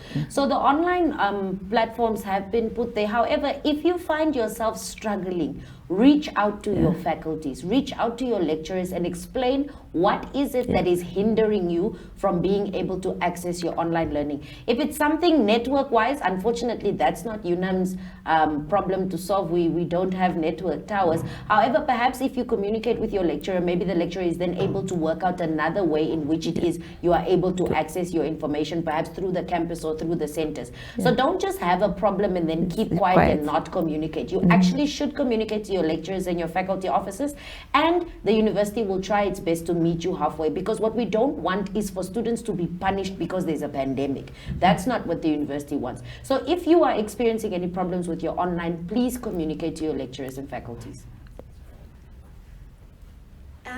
What soft skills programs does UNAM offer? Sorry, I didn't hear the question. What soft skills programs does UNAM offer? Soft skills? What are soft skills? Like software. Okay, so we have information technology, which is IT, and then we have information systems. They're both offered on a diploma and degree capacity. The diploma capacity, I believe, is only at the campus in Oshakati, if I'm not mistaken, but for degree programs, main campus and in the north as well. So it's basically, you know, all these computer things. I'm not a computer person, but it's everything you need to know about computers and technologies and how to write programs and decoding and recoding. I don't even know if what I'm saying is correct. But it's all of those geeky technology things. It was quite interesting actually, because our School of Computing is one that is having enough resources, both human resources and even technology wise. They're fully equipped to teach you everything that you need. So it's a good course to study. Yeah, and also Joe said Dual dos Santos is having electronics and computer in engineering course. So there's a degree in electronics and computer. Yeah. Well, let's see if we have any questions from our viewers. We have one here. How can we move away from the narrative that one only makes it when they study in the city? How can we encourage students to better the environment or communities that they are from? UNAM has a lot of campuses, but many still flock to the main campus, which is in Windhoek. That's a good question. I think it also has to do with this narrative of I'm a village girl and I want to go to the city. I think that's, you know, that misconception is one that adds to this fascination with main campus.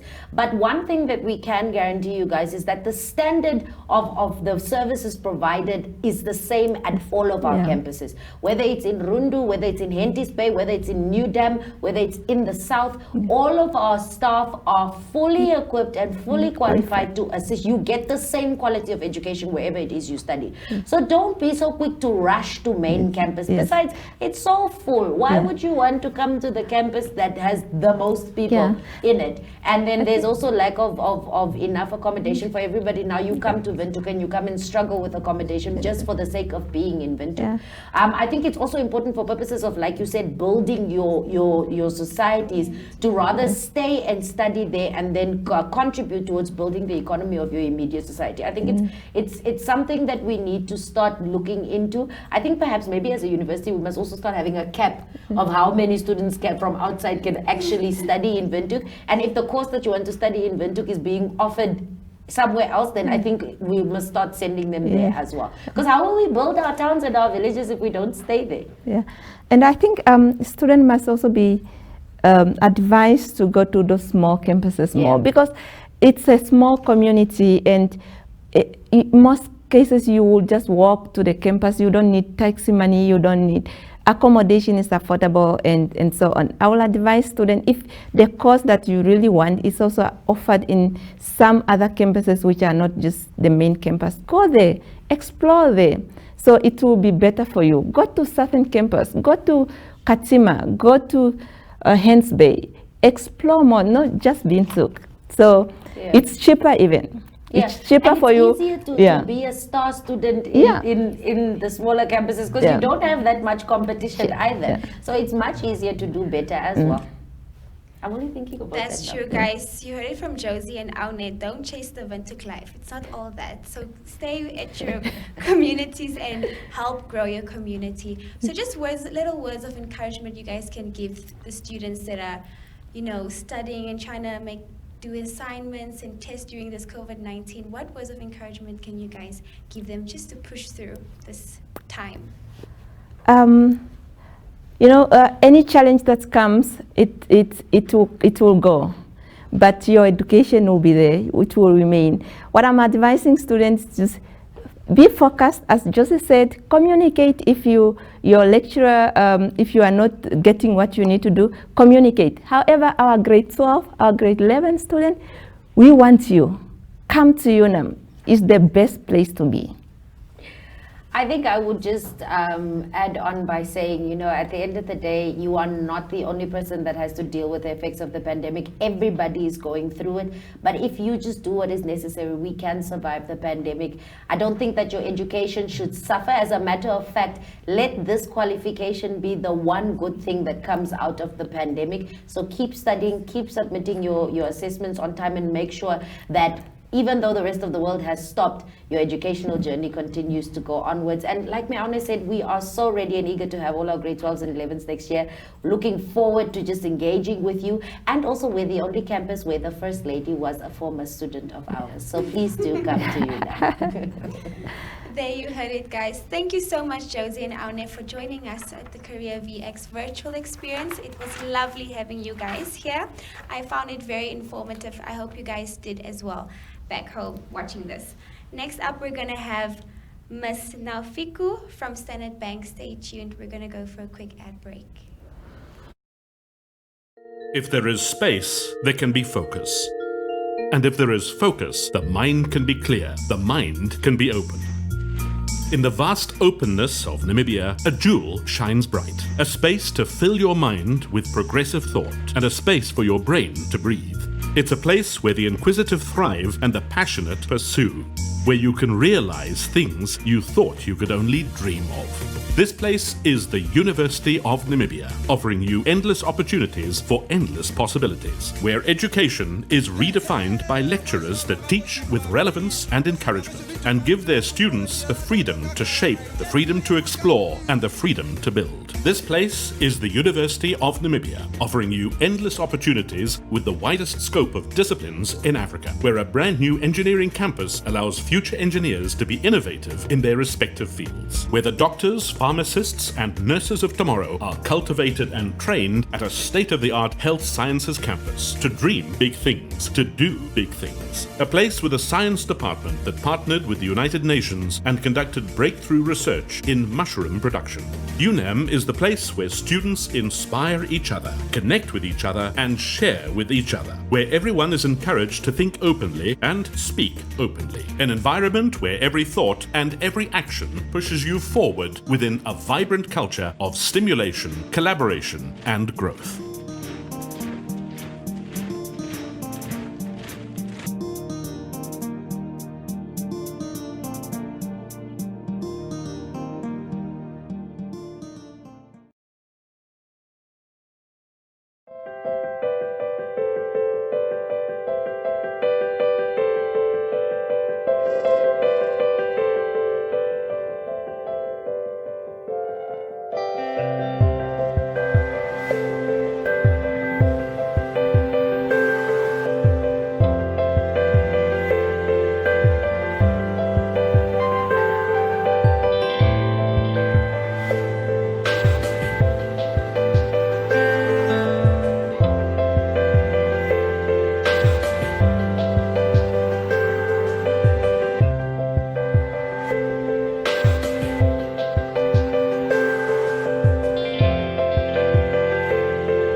Welcome back, viewers. We're here with the lovely Miss Naufiku Hamunime from Standard Bank. How are you, Miss Naufiku? I'm good, Monique. How are you doing? I'm good. Thank you for joining us. Yeah, thank you so much for having me. I'm excited to be here.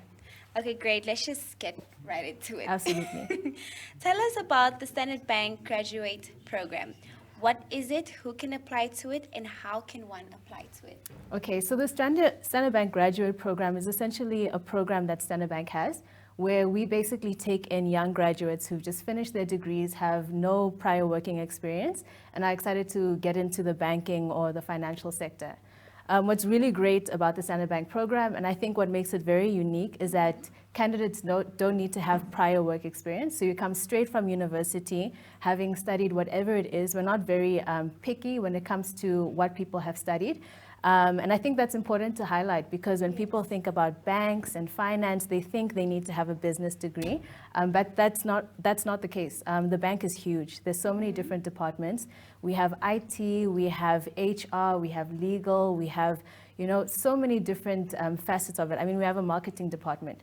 So you could do a degree in, I don't know, digital services or graphic design or something, and still be able to get an opportunity at the bank. And so another really great part of the graduate program is that once you join it, you basically rotate throughout the bank for 12 to 36 months. So that's about 1 to 3 years. And you just go to different parts of the bank. You're rotating for months, and it really allows you to find out where exactly do you fit in the bank, where do you feel comfortable. And then once you have, finished your rotation on the graduate program, you're guaranteed to get a managerial position, essentially. That so yeah. sounds epic. Please tell us about how the Standard Bank Graduate Program has helped you achieve your dreams or your journey where you find yourself now. Yeah, I mean, the Standard Bank Graduate Program has been such a huge part of my life. I essentially joined Standard Bank through the Standard Bank Graduate Program. I had no prior work experience. I just finished my degree, and I really didn't know what I wanted to do, with myself in my life. I didn't know what I wanted to do. And I remember, when I finished my degree that I was doing at the time, I was just like applying to anything. I was like, let me just see, whatever I can finesse my way into. And somehow I ended up getting a call back into the program. And like I said just now, what was so great about joining through the Standard Bank Graduate Program is that I wasn't fixed to any department or to any role. So I joined and I went straight into, I think it was investment banking. That was the first time. Mm-hmm. And I just want to give you context as to what my background is. I never had studied finance before. I was one of those people who was very much passion driven. So whatever excites me. What was your degree in? So basically, when I joined Standard Bank, I did a degree. My undergraduate was in economics. So I got that at Rhodes University. And then I decided to do my honors degree in human geography. So it was touching a little bit on development. Yes. So it's something different. And then I went to do my master's in London. And I decided to go to the London School of Economics, and I did a degree in African development. So I mean, it's really a mishmash of things. And so you would never think, okay, let me go work at a bank.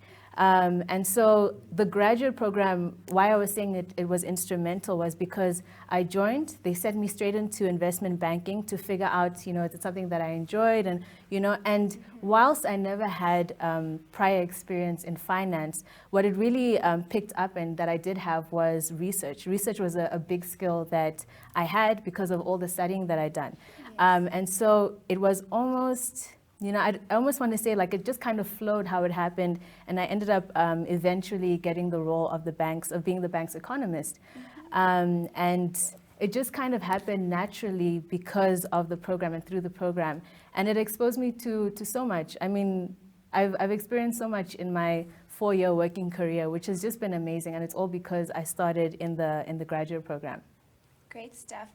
What career choices were available to you, or what were you aspiring to become before you became a part of Standard Bank graduate program? So I was never one of those people, there's some people who have like plans from the time they're 8. They're like, I want to be a doctor, I'm going to do this. And I have one of my close friends who, she knew in grade 2, she wanted to be a doctor, and that's what she's doing right now. And I was never one of those people.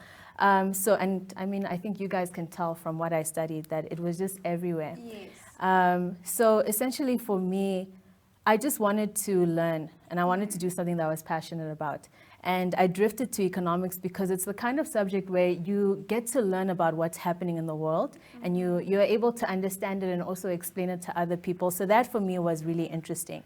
And so, yeah, that was where my passion was. And I've always been the kind of person, I like intense things. I like, working on deadlines and stuff like that. So you're good under pressure. I'm good under pressure. You can handle it. I know people don't like that. Like, I will procrastinate to the last moment just so that I have that, that high intensity thing. So I feel like that was it. Yeah, it was a natural progression. And what I'm doing now at the bank is I'm actually working within the commercial banking space. So I work on deals. I work with clients. Clients will come in asking for a specific, either they want to buy something, they want to do whatever, and I'm there and I'm helping them, and we're working on this deal, and it's very much pressure because you need to meet your budget deadline, you need to meet the client's expectations. So you're the girl. Yeah, I'm the girl. She's the girl. What would you say is your biggest highlight during your time in the graduate program? I think one of my biggest highlights is definitely the fact that the program is very big about grooming the people that they take in. So especially when you join the Standard Bank graduate program, we want to make sure that we basically invest in as much as we can in the young people who come in, because we know the young people are going to be the ones who basically frame where the organization goes. Yes. So for us, when we first joined and we were the first group of graduates, we got a lot of mentoring from the senior executives, and even now a lot of the graduates get a lot of mentoring. So I got to work very closely with some of our EXCO members, and just being groomed in a very very hands-on way. Yeah. So there were so many highlights, and I think because a lot of our executives are young, they trust young people a lot. So I was getting a lot of, experiences that most people my age were not having the same kind of exposure. Nice. And I remember there was one time, this was probably to this day the scariest moment of my professional career, where I had to give a presentation in front of the former Minister of Finance. And that guy had a face of steel. Yeah. It was very intimidating. So I had to now come and be like, okay, so this is what I think about the budget. Yeah. And this is what should change. And I was 26, Wow. But that just kind of speaks to the organization that I work at, that they trust young people, that they teach you and they trust you to go out by yourself and basically do your thing, So that was incredible. And I have so many of those moments still, and so many of the other graduates are leading, core parts of the business, which is amazing. Amazing. You see, guys, Standard Bank, people like saying Standard Bank, it's for old people. So you see they're investing in the youth, the young people. Yeah. So it's not just about the old people. So we have questions here from one of our viewers. Okay. It says, how does Standard Bank Buy a Brick School campaign play a role in establishing a generation of giving a helping hand to their communities? Yeah, that's a really great question. I think something that has definitely grown in Standard Bank over the past 4 years since I've been there has been the Buy a Brick initiative. Mm-hmm. So essentially the aim of Buy a Brick is to make sure that we don't have people living in shacks in our country. We want people in Namibia to, be living lives with dignity, to have homes, and it's so important. So it's been a core pillar for Standard Bank that, we are doing everything we can to invest in our community with the Buy a Brick initiative. And essentially what the Buy a Brick initiative does is that it finds a way for us to work with the Shack Dwellers Federation in order to actually provide homes to people who are living in informal areas, to make sure that they just have a decent standard of life. And so it's been a great program and initiative. We've had high schools who've actually collaborated with us, where they contribute, they'll have fundraisers and they'll contribute towards the initiative. And it's really crazy to think that you only need 30,000 Namibian dollars to build a house for people. And to give people dignity. So we've had so many initiatives as a bank, as people, staff members, and also people in the community who are doing everything they can so we can be building the Buy a Brick initiative. I mean, it is a really great campaign from primary and high school. I can remember days when the principal would always remind us of Buy a Brick. So it's really, really great. No, great it's been stuff. great. Next question from one of our viewers. We are at a point where most universities are using online education due to the current status quo. Yeah. Can you tell us what Standard Bank is doing to help with providing students that study online with a student loan? Yeah, so I think the student loan is great because what it essentially does, it's able to actually cover students' tuition fees, but then it also does give a portion of it can actually go towards equipment. So for example, students who are not able to access online learning because they don't have laptops, they don't have the necessary technology, if you have a Standard Bank student loan, you can actually divert some of those funds to buying the equipment that you need to support you. And I think it's very important because COVID has really, it's been it's turned things around. It's been a very hectic time for all of us. And we've seen how students across the country, especially in rural areas, have not been able to access school because they don't have the necessary, facilities. Yeah. So that's been one of the ways in which, we're trying to empower students to actually get the equipment they need. Yeah, so we're all about female empowerment. And I see you're a female working in the bank, doing big moves. What word of advice would you give a young girl or a young lady that's watching this, that's trying to break down these glass ceilings? As a female, it can be difficult sometimes. So just a word of advice you can. Yeah, what I would say is that there are definitely barriers that you'll have to face as a woman that, your male counterparts won't have to do. But I think, it's important for you to know that there are people who have gone before you, and it's so great to see more and more women coming into the field. And just know that you can 100% do it. It will obviously require that you go above and beyond. You need to make sure that at every point of your career, you are bringing it. You know what I mean? You cannot be, and I think that's one thing that I've seen with young people is that sometimes you'll get young people join the organization and they think because they have a degree, they've made it. Obviously, you want me because I'm young. It's just the beginning. And it's like, no, especially if you're a woman, you have to really push and you really need to show your worth. Go the extra mile. Go the extra mile. And it's doable. People are doing it and you can do it if you work hard. Thank you so much, Ms. Haufiku, for joining us. No it has problem. been lovely. Thank you for gracing us with your presence. No problem. It's been great. I hope you guys took so much information from this interview. It has been very informative for me as well. We're going to go for a quick ad break. After the break, we're going to have a guest from NMH.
Good afternoon, viewers. Welcome back. It's Monique Adams, and I'm joined here by NMH's coolest people ever, Carmen Stenger, Marketing Team Leader, as well as Alexander Fazer, Production Director and Trainee Officer.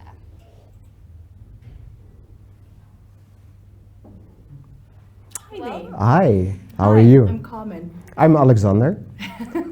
Nice to be here. Yes, thank you so much for having us.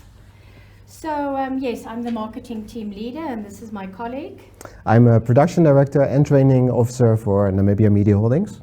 So, Alexander, I have a question for you. Yeah. You're from the Netherlands. I am from the Netherlands. How did Nederland. Nederland. How did you end up here? Well, more specifically, let's say Africa, Namibia, and then NMH. So I started when I was 18. I started my study journalism and editorial design and public relations in the Netherlands. And when I was 19, I had my first internship for a local newspaper. And then I started working there, and in 2005 I went to a big national newspaper, Algemeen Dagblad, and I became there a senior graphic designer. And this month, 9 years ago, I started as a consultant for, in that time, Democratic Media Holdings. And yeah, what happened? 4 months consultancy time ended up in now almost 9 years. So that's how I started here. That's a journey. Yes, That's a journey. it was a really nice journey. Yes. Wow. Well, we're glad you're here. We're glad to have Thanks. you on board. Thanks. We're glad to have you part of the team. It feels like a family, I must say. One of the things that make me come to NMH is when I started here, I really had the feeling that this is now a family company, and I really like that, and it still It is. seems like it because this year, December, I've been here for 14 years. Yo, that's a long time. 14 years. How did you start? I started at Classifieds, at the Classifieds Okay. in 2006. I had just come back from Cape Town where I did a BA in English and Communication. Not really knowing what I wanted to do, I just knew I could talk. So I was thinking, Okay. okay, English and Communication. So then I started at Classifieds, and it was quite hard because it was a whole different environment. You have deadlines, it's hectic, it's one thing after the other. So I did Classifieds for about a year. Then I became the service client executive. Now that's the person that does everything for everyone. So that's if someone goes on maternity leave or is on leave or decides to be sick or they go on trips to the north or the south, that's when you do their work. And even getting coffee for the bath, or not? No, I didn't do Oh, that. okay. I really, maybe I should have done that. No, but I didn't. So that was me being a service client executive for about a year as well. And then a lady here, she retired. So the book was split between me and another colleague. It was quite a competition between me and that colleague who would get that book. I can imagine, yeah. But we both got a piece. So that's then junior client executive, senior client executive, post-project coordinator for all our focus editions, and then in the beginning of the year I became the NMH marketing team leader. Wow, congrats. But it really sounds like my story as well. Like I said, I started as an intern at a local newspaper in the Netherlands as a junior graphic designer. I was very scared to make pages. That was my first task, besides getting coffee for the rest of my colleagues. But I started to learn pages very quickly, and in top times I was able to do 21, 22 pages a day, so that's quite a lot. And like I said, I grew within the position. So in my first newspaper, I became a junior graphic designer, from a junior graphic designer to a graphic designer. And when I stepped over to the Algemeen Dagblad, I became a senior person. Yeah, but you really do grow, because I remember when I was working in Classifieds, I was the scared little person. I couldn't open my mouth. Yes. I was like scared of everything and everyone. And the first time when I had to go see a client, I mean, I almost fainted. It was terrible. And I can I'm imagine. just like, meh, it's okay, bring it on. But you do grow. And I think when you, especially when you start at the bottom, I wouldn't say at the bottom, but at the beginning of a certain department, and you know all the different sectors in a department, it really helps a lot, because it really gives you the knowledge to know, okay, this is what this person does and this is what this person does, because there are so many different positions inside one department. Marketing is not just sales reps. We don't even call ourselves sales reps, we are client executives. So it's not, there's not just one selling aspect, there's so many different aspects to one department. That's entirely true. And then growing within a company is also, and being in that growth and being in that company for such a time, you do also learn to acknowledge the other departments, because we are really not only a family, but we have like a synchronicity. We all have to work together Exactly. to get your ad in the newspaper. I mean, it's quite a process. You have seen the video before our chat now. It's quite a process to create a newspaper each and every day. And it's not that a client comes in and wants to place an advertisement and 5 minutes later it's in the paper. There's a lot of people involved, and there's a lot of career opportunities in the media industry as well. And it's not only print anymore. We are really growing, and we are also a lot into the digital market as well. And I think that's a very exciting time. It is very exciting. So I'm looking forward to the future. Look where we are now, the first ever virtual careers VX. No, I'm really excited about Very it. excited. Yes, we do. What I have seen as well is that with the upcoming technology, and I think you can say the same, is that it's going to be more and more exciting. As an example, today's career, a virtual experience, but also what Namibia Media Holdings is doing online, on the mobile and the internet, and there's a lot of things happening now.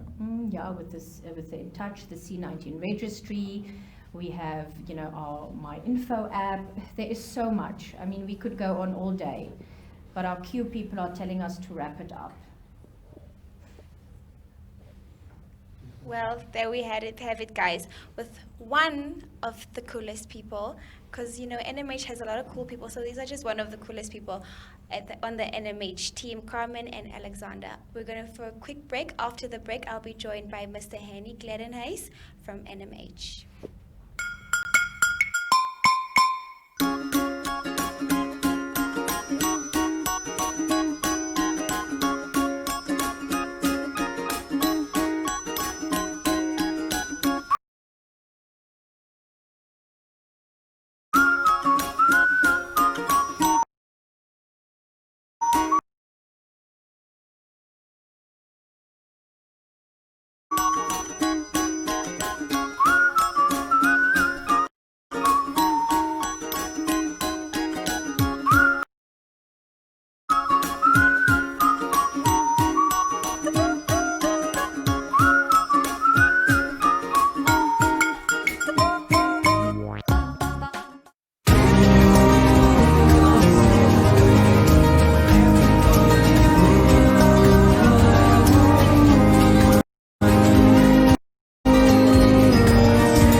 Welcome back, viewers. Seems like Carmen and Alexander didn't want to leave us, so I'll give it back to them.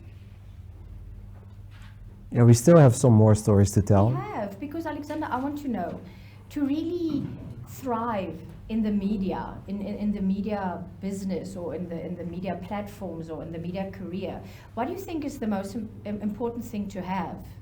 If I look at myself, I'm working now almost 25 years in the media industry, so that's quite a while.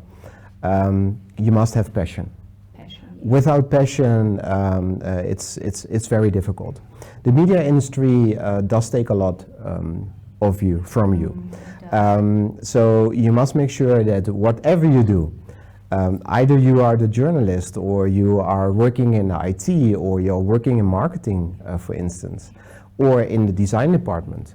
You have to have passion. Exactly. Because we do have a lot, we have strict deadlines, it takes a lot of energy. I mean, if I take marketing, I mean, if you don't have passion for marketing, if you don't believe in the product you're selling, then your client won't believe it. Exactly, so yes. You have to know your product, you have to know your client, and you have to have passion for it. And then your client will feel that passion and believe you when you tell them how awesome something is. It's not only a sales gimmick, it's the truth, because you believe in it, right? That passion. And then I think you have more energy to deal with the deadlines and with the stress, because it's deadline after deadline after deadline. Each and every day we have to at least finish 3 newspapers. Yes. And we do a lot of extra online shows, we do a lot of magazines, we do a lot of focus editions.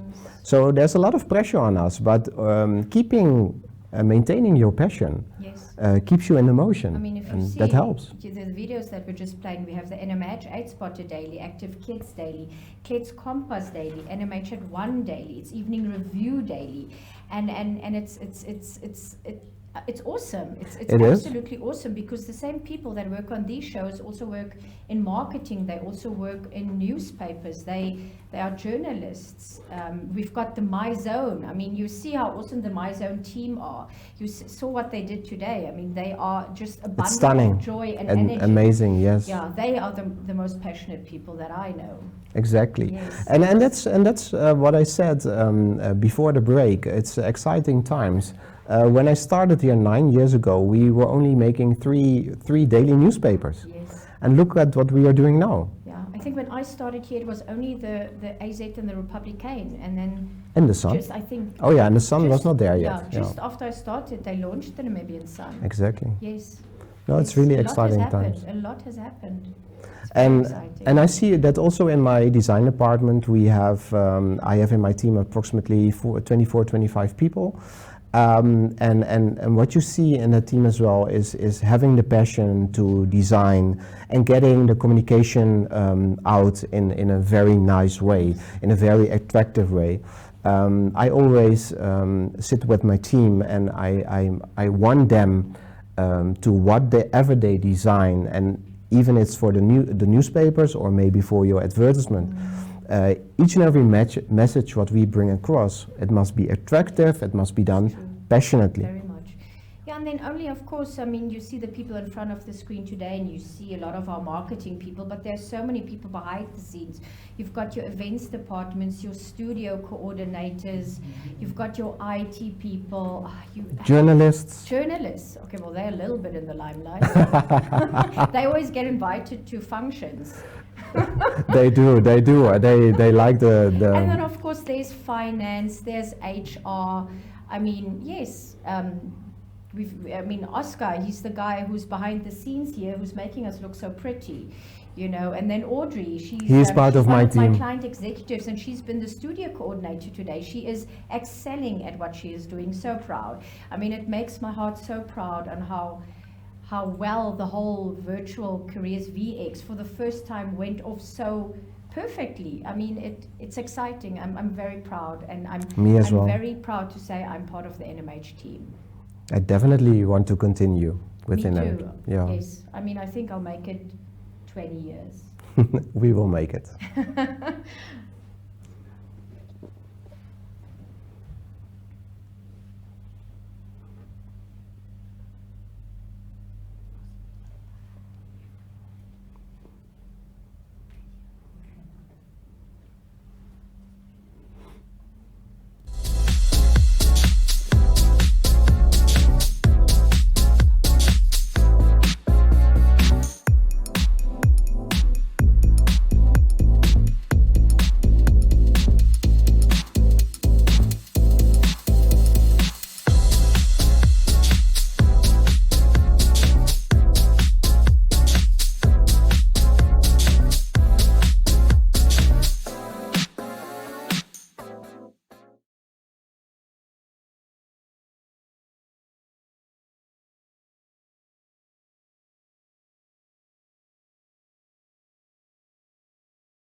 by yet another NMH team member, Josie. She is the social media coordinator for InTouch. Yes. How are you? Good, thank you. How are you doing today? I'm good. Thank you for joining us. Thank you for having me. So, let's just get into the questions. Yeah. What does social media entail for your portfolio? Social media is quite diverse. It includes quite a variety of digital aspects, so it doesn't just mean we need to post anything. It also means that we need to create various content calendars, content plans. We need to meet with various clients, be able to understand their strategies, their goals for the year, and also incorporate all of that into like creative content plan, and that's where my creative team and animators and designers come in. Great. When did you become the social media coordinator for NMH, and how was that like?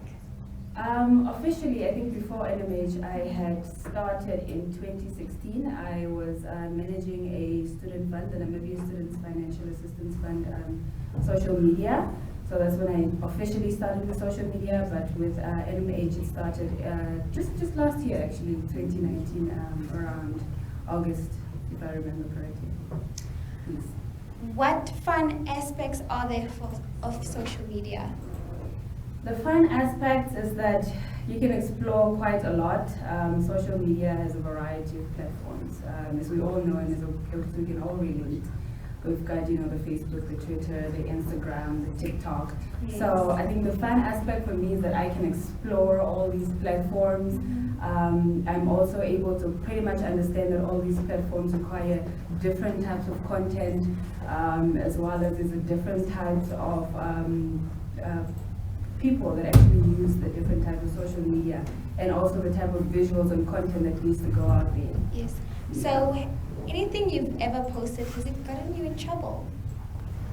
I think apart from my own personal posts, not exactly those that I would be managing on business pages, no.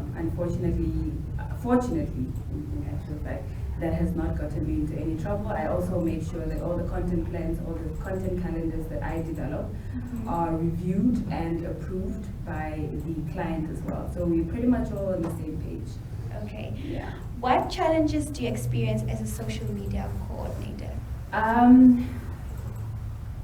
think it's really just individual challenges and not necessarily within the aspect of social media, but more of social media is a 24-hour job. You always need to be on your phone, on your computer. You need to make sure you're updated. You need to make sure you're informing and educating people. We don't also have the luxury of having a digital detox, unfortunately. You need to be up and here on all of the social media platforms, and you need to be active all the time. So it's a 24-hour job. I think that's pretty much the only challenge that I'm experiencing, is that you don't have off time on social media, because everybody's always up. There's always peak times. There's always breaking news. There's always something that needs to be shared on social media. Yeah.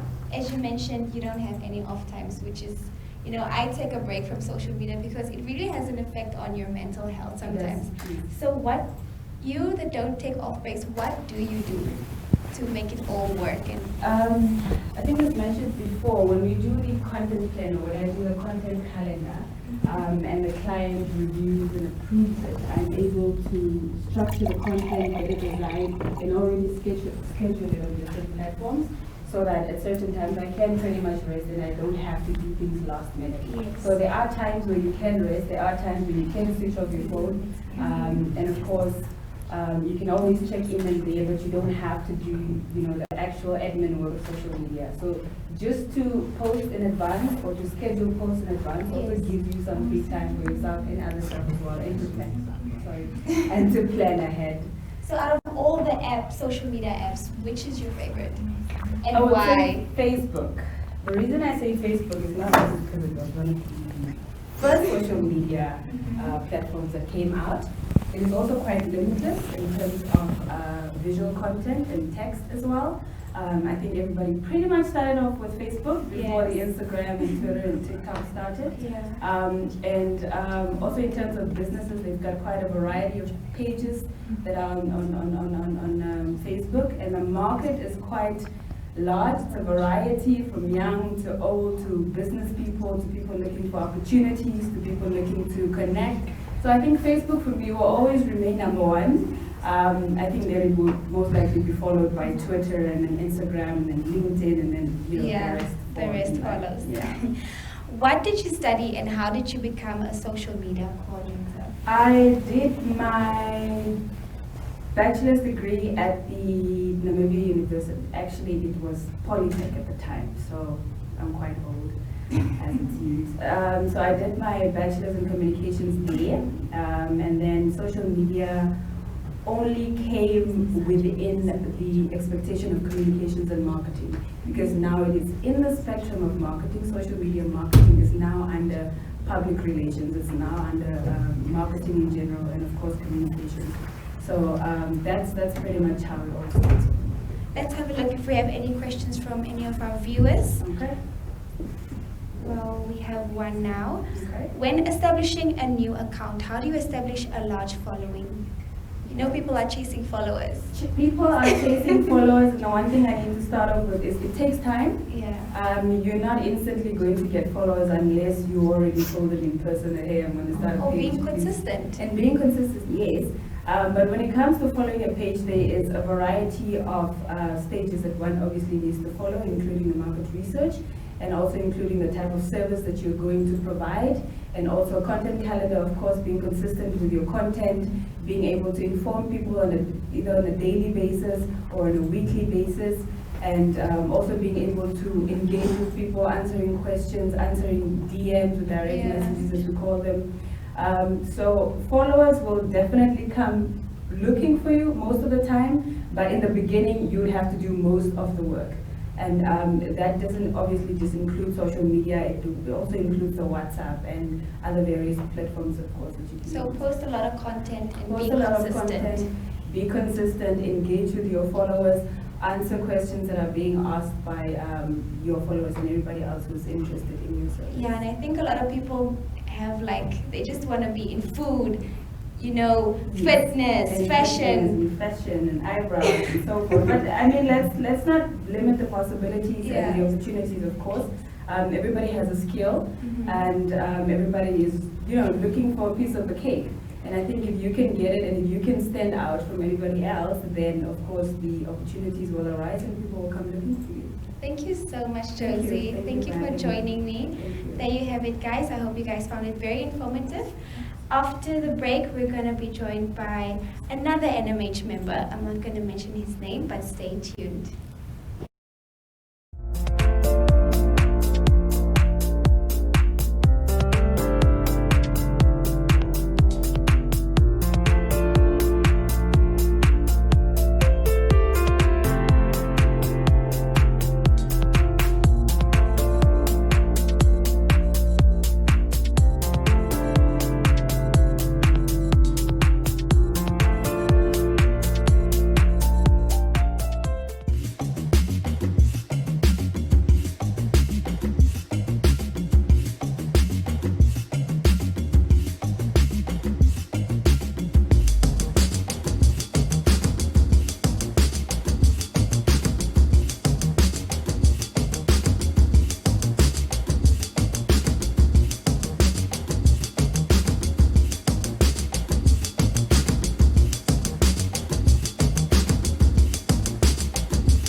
Welcome back, viewers. We're joined here by yet another NMH member, Mr. Henny Gledenhuis, the Chief Marketing Officer. Good afternoon. Thank you for joining me. Thank you, Monique. So, yeah, my name is Henny Gledenhuis. I'm the Chief Marketing Officer at Namibia Media Holdings, obviously representing them since 2009, when I started working here as a normal client executive, as a normal rep. I started working here for Republican, like I said, as a normal client executive and managing advertising portfolio, whereby I managed a couple of key clients. And it took about 5 years until I was groomed, I believe, into taking over the marketing manager portfolio. We had a very, very strong marketing team at that time. I believe our marketing team today is much stronger than what we've ever had. But then we had a very strong management team as well. So taking over that portfolio was quite a challenge at that time and point. So I believe I was groomed into that position, and then soon after that I stepped into an NMH Group executive position, where I then obviously hold the title the Chief Marketing Officer, which has obviously got their challenges on a day-to-day basis, but very optimistic that with the team that we have, we can take it to the next level. I mean, Namibia Media Holdings is the largest media group in the country, of which we host the Algemeine Zeitung, Namibian Sun, and the Republikein news titles. It would be bad to just explain them in newspaper brands, because we're so much more than just newspapers with this digital area that we've basically ventured in. State-of-the-art newsprinting press that prints all the newspapers, and then of course with our events and our digital creative guys, we've really taken it the next steps. So and by doing so, we keep living up to our key values by communicating to our audiences, collaborating with our clients and our readers, showing respect, be responsible in the way we report on, and obviously being dynamic in the brands that we represent. Great stuff. Well, can we dive into the questions? Yes, sure. Namibia Media Holdings, through its youth brand MyZone, has a lot of programs which ensure that youth stories and initiatives are celebrated. Why is it important that such platforms exist where youth have their voices heard? Yeah, I think it's very, very important for Namibia Media Holdings to invest in the next generation. You know, and more importantly, it's a generation that's got access to information. The youth of today has got a voice, and that voice needs to be heard. And it needs to be heard on platforms whereby people actually can engage them. You know, through about 6 years ago, and a project that's only 6 years young, we started the MyZone community newspaper, or the MyZone newspaper project, whereby we felt that it is our duty to these youth to basically give them a platform where their voices can be heard. Yes. I mean, for a long time we had these focus pages in the newspapers where we reported on schools content, we had sports results, academical results published in those pages. And only the kids that basically featured on those pages read those pages. We felt as an organization that unless we give the schools and the youth their own voice, their own platform, that then they were able to access content, where of which print is only a relative concept. I think more than just understanding that you've got access to information is what would you do with that information, and the responsibility you do have with that information. It's kind of like a Spider-Man movie, whereby with great responsibility, or with great power comes great responsibility. And I think that's what we're trying to do by working with these programs, working with these kids, that we teach them the difficult or the different ethical journalism that goes around with having that access to that information. You know, so with over 700 learners that's basically gone through this program every single year, of which half of that's gone through our media camps, which we've hosted the last 4 years. There's a lot of kids that's come through this program and end up being interns with us. You know, with so many stories being told, there's so many opportunities within the media landscape that allowed this youth platforms to have internship programs with us.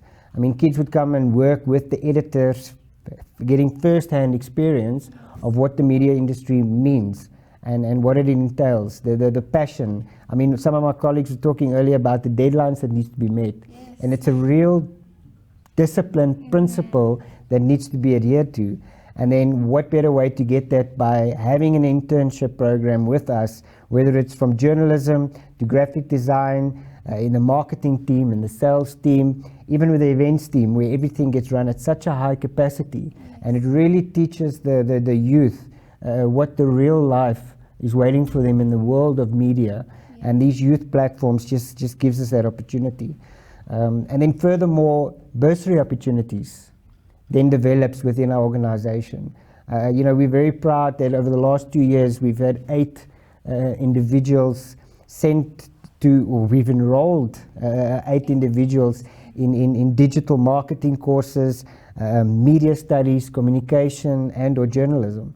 And they end up working for us, but more so importantly, working for corporate Namibia out there. Whether it's private or public sector, they are the future PROs of this country, which is an exciting time to be in with these platforms that we offer. Great stuff. So the role of media institutions is a crucial one. How can organizations, whether private or public, meet the media halfway in not just providing factual information, but in taking on projects such as these to inform and to motivate youth out there? I think going back to our core values, collaboration is everything. And as long as we can have those platforms where we can collaborate with our clients, whether they're from the public or the private sector, it is absolutely key. Maintaining a good relationship is what we strive on. I think in the media landscape, we are an industry that's got excellent relationships with our clients. I mean, what we've accomplished today is just testimony to not only the establishments that we've had on the shows, but the different careers that we've been profiling. So maintaining that good relationship is key. With problems like, with projects like this, especially in the youth, it doesn't come cheap. So having that collaboration and that good relationship with our clients means that we continuously need to sit, we continuously need to brainstorm, and we need to up our ante to be able to go back to our clients and tell them that this is what we're busy with. Because it doesn't come cheap. So funding is always part of that collaboration, that good working mentality that we've got with our clients. But more importantly, I think these sectors is how they engage our audience, young or old. With our youth platforms that we do have, that buying power that the youth holds in the household these days is an absolute. So we continue striving to communicate to our corporate clients, public or private, to engage these youth, because they are ultimately ones that's got the buying power. They make the choices in any household. Doesn't matter, the wealthy homes or the not so wealthy homes, they are the ones that basically carry that message and make those buying powers. Strong voices. Exactly, and especially in the future. I mean, the youth of today is the leaders of tomorrow. And they ultimately are not going to end up working at NMH. And even if they do move on. And with corporate Namibia and even with the public sector, they become your future PROs, like I said. The leaders in the industry, whether it's marketing, sales, journalism, communications, events, they become the future leaders. True. We're the future leader, guys. You hear that? So, through media, history is constantly being made. For instance, Namibia's first virtual career expo.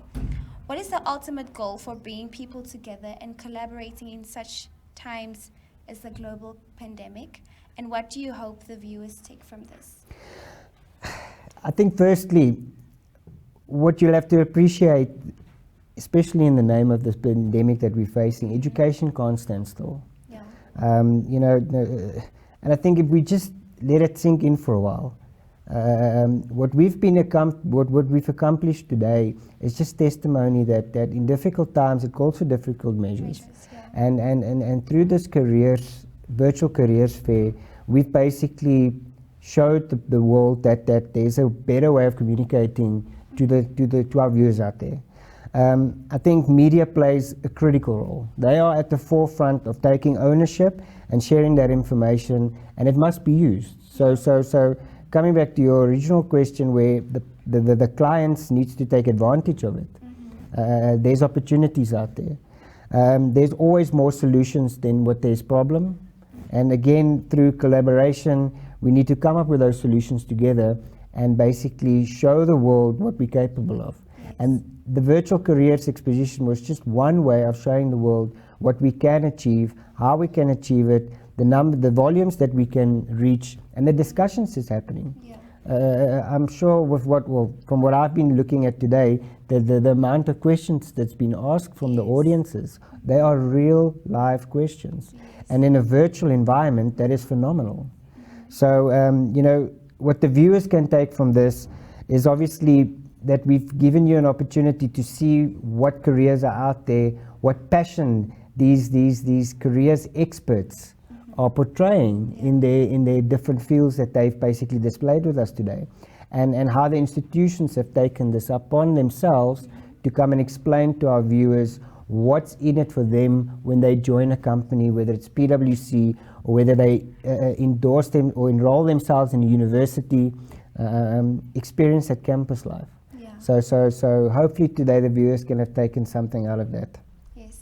So I'm going to check if we have any questions from one of our viewers. We have one here. What is the next project that we can expect from Namibia Media Holdings? Well, in the last couple of years, it's actually been quite a joyride. You know, we started this careers fair about 3 years ago when we had the hashtag games. When they had the hashtag festivals, we started the careers fair. That soon moved on so that we can incorporate it with our Namibian Tourism and Motor Show Expo. We felt strongly that last year careers played a huge role in the tourism industry. Every single career that you can think of basically contributes towards tourism. In the name of this virtual careers fair, we did this virtually. So you know, now we're stepping on to our next adventure at Namibia Media Holdings, which we're very excited to basically say that from next week on we will actively and aggressively promote the Namibian Tourism Expo and Motor Show 2020, which will be taking place at the SKW Showgrounds from the 4th of November to the 7th of November, where there will be exciting stuff to look forward to. I mean, every single year we've been looking forward to the expo. We'll have a virtual angle on it as well from what we've learned from this experience. So it's really motivating the accommodation establishments to come on board and let us explain or show the world out there what you are capable of at these establishments through our virtual opportunities that we'll have during the expo. We'll once again recognize our Responsible Tourism Award finalists, again showing the world virtually what those establishments are entitled to. We'll be obviously discussing our Namibia Town of the Year program, the successes we've seen, how these smaller communities have basically taken up that challenge and really made a difference in these communities and ultimately towards Namibia in a whole. I think the food and beverages is always something to look forward to at the Namibian Tourism Expo and Motor Show. The motoring institutions come on board with their initiatives. And then obviously something we're very passionate about this year is for the first time there will be actually a Tourist of the Year recognition. So just as early as yesterday, we basically announced the 5 winners. Obviously tune in this week to the Tourisma show on Saturday. We will actually announce those 5 winners. We've got some great establishments that's on board partnering us, the Gondwanas, the NWRs, the Journeys Namibia, you've got Nankusi, and obviously, if I didn't mention, Gondwana Collection.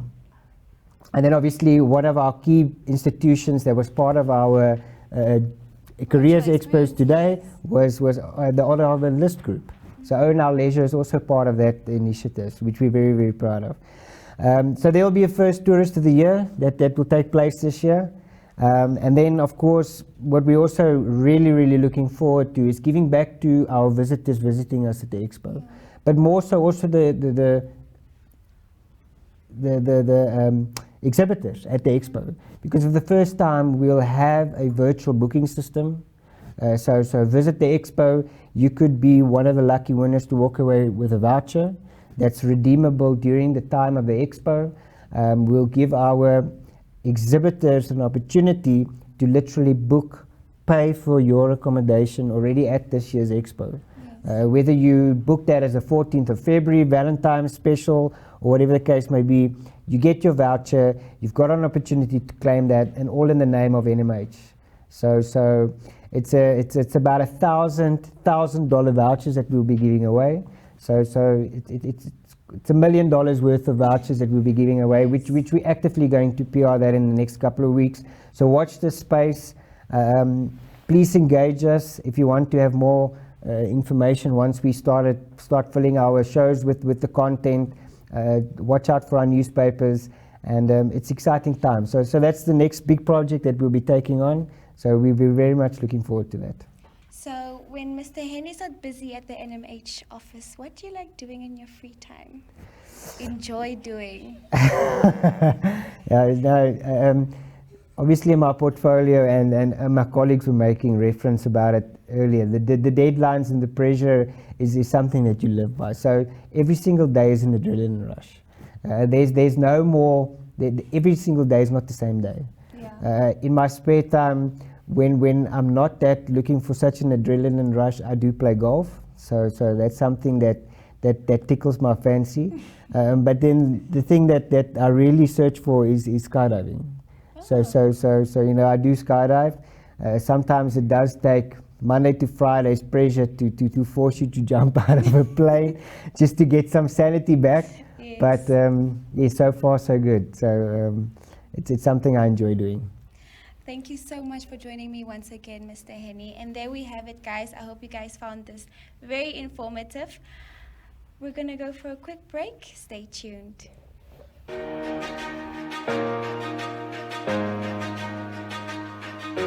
Gotta take control. Start listening to my soul. Overlooking back. Where's the point in that? And it feels good, so good. Coming back again. There's enough above fear and this pain. Letting go of memories, knowing they can't define me. There's enough above. Feels good. Starting to believe what will be, will be. Overlooking back. Where's the point in that?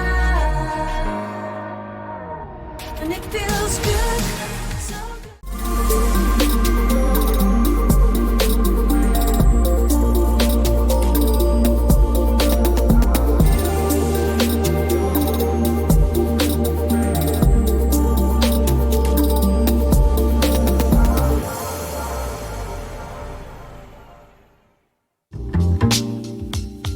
Ain't nothing but a party going on in here.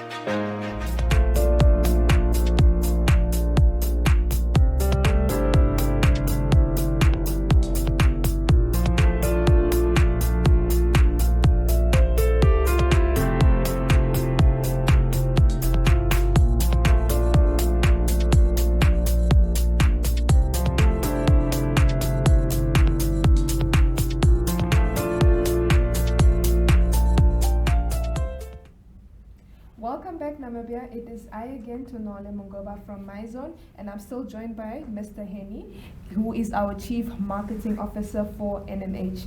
And it is a sad day, but also a historical day for us because we are here to hand over our closing remarks. So from myself to Nole Mungoba, I would like to thank each and every single one of our sponsors, our institutions, our universities, as well as our speakers. But before I get into the nitty-gritties of thanking everybody, Mr. Henny, please tell us, today we made history as NMH. Yes. What are your thoughts? How are you feeling? Because I am super excited, but as I said, I'm also sad that today has come to an end. What would you say has been your biggest highlight of today? No, it certainly was a roller coaster ride leading up to the 12th of August. Celebrating National Youth Day has never been on my mind this much as ever before. Yes. So I'll never forget National Youth Day again. That being if it's celebrated on the 12th of August all the time. But no, definitely I think today was a massive achievement of what the MyZone and the NMH team basically achieved. I looked at most of the content today. One of my colleagues walked into my office earlier and said, "You've never ever done so little in one day." But it felt like I was so busy because I was looking at this content the whole time, and I was amazed at looking at the speakers from the careers channel and looking at the institutions channel of what our establishments basically put together. Yes. So I was overwhelmed with the way they portrayed themselves, the way they basically showed us what the institutions look like. If you've never been into an auditing firm, now you know what PwC looks like inside. Exactly. You understand that culture, you understand that hype. Exactly. I've never had the opportunity of being a university student, but all of a sudden I understand what the UNAM and the NUST campuses look like. I've experienced several campuses of Northwest University, so it was been overwhelming to see the type of content that we've been able to put together to show our viewers out there, which normally with a normal careers exhibition is not possible. Yes. You would go to a careers fair, you would be given a pamphlet, and that's where it starts and that's where it ends. Exactly. So it was really... I think, Kenny, also what makes me super proud of what we have achieved today is that it doesn't end here. Our viewers can go on our social media platforms, they can go on the Career VX website, and they can view all of the presentations from all of our speakers and from all of our institutions. So I would like to emphasize to Namibia that Expo doesn't only have to be once a year. Yes. It doesn't only have to be once a year. It could last all year long, 365. 24/7, because now our viewers they have that access to that information. If you've missed a certain speaker, if you've missed a certain presentation, all of our presentations are going to be up on our website. So I think that's actually the cool part about going it's awesome online. Yeah. I mean, that whole VX, the whole careervx.com platform gives you a profile of all the guest speakers. You can literally go back and watch this wonderful content live again in the comfort of wherever you are. Exactly. And then more importantly is browsing the website. You can actually search for more career opportunities that was not mentioned here today. We've got a fantastic careers publication that came out yesterday. The digital version is available there. There's over 250 careers profiled in that publication, and some wonderful advertisements from clients who really had product and price offerings, bursary opportunities. So please go and check it out, and it's quite a nice achievement. And now that you also mentioned our careers focus, we also need to mention that we also have a number of well-written features from our MyZone team. So if you're looking at improving your CV, or if you are a female and you're still stuck between your career paths and you're still unsure whether you could be a female in management, or you're wondering what are the top 5 careers that are going to be trending in the next 10 years, all of that is covered in our 2020 Focus Edition. But I would not like to waste any more time. As I already said, today's the end. It marks the end of our first virtual experience. And as I mentioned earlier, I would like to thank each and every single one of you for streaming, for engaging, for liking, and for sharing. And Henny, who else would you like to thank? Any special mentions? No, I'm very proud of being an NMH employee today, and I'm super proud of the MyZone team. I'm exceptionally proud of my marketing team working so hard behind the scenes.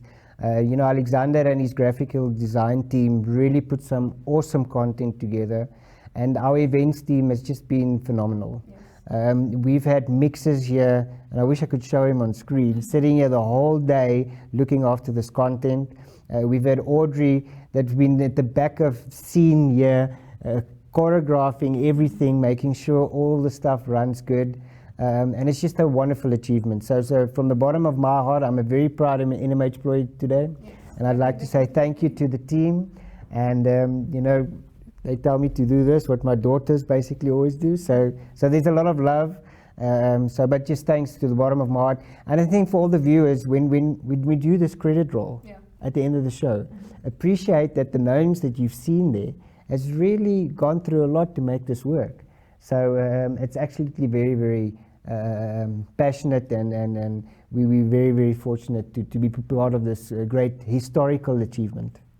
No, thank you once again, Henny, for joining us, and thank you to everyone, our sponsors, our institutions, all of our speakers who took time of their busy schedules to be with us today. So myself to Nole. Yes, and from my Henny Geldenhuys, just lastly, before I forget, our main institutions. I mean, you have to recognize PwC, NUST, Liberty, Northwest University, ONL, which was phenomenal, the group, NAMDEP, ICANN, that joined us today, First National Bank, UNAM, Standard Bank, and obviously NMH. Just thank you very much for believing in us, and to all of our presenters on Channel 1 when it came to the careers. Thank you for sharing your insightful stories with us. Yes. See you guys next year.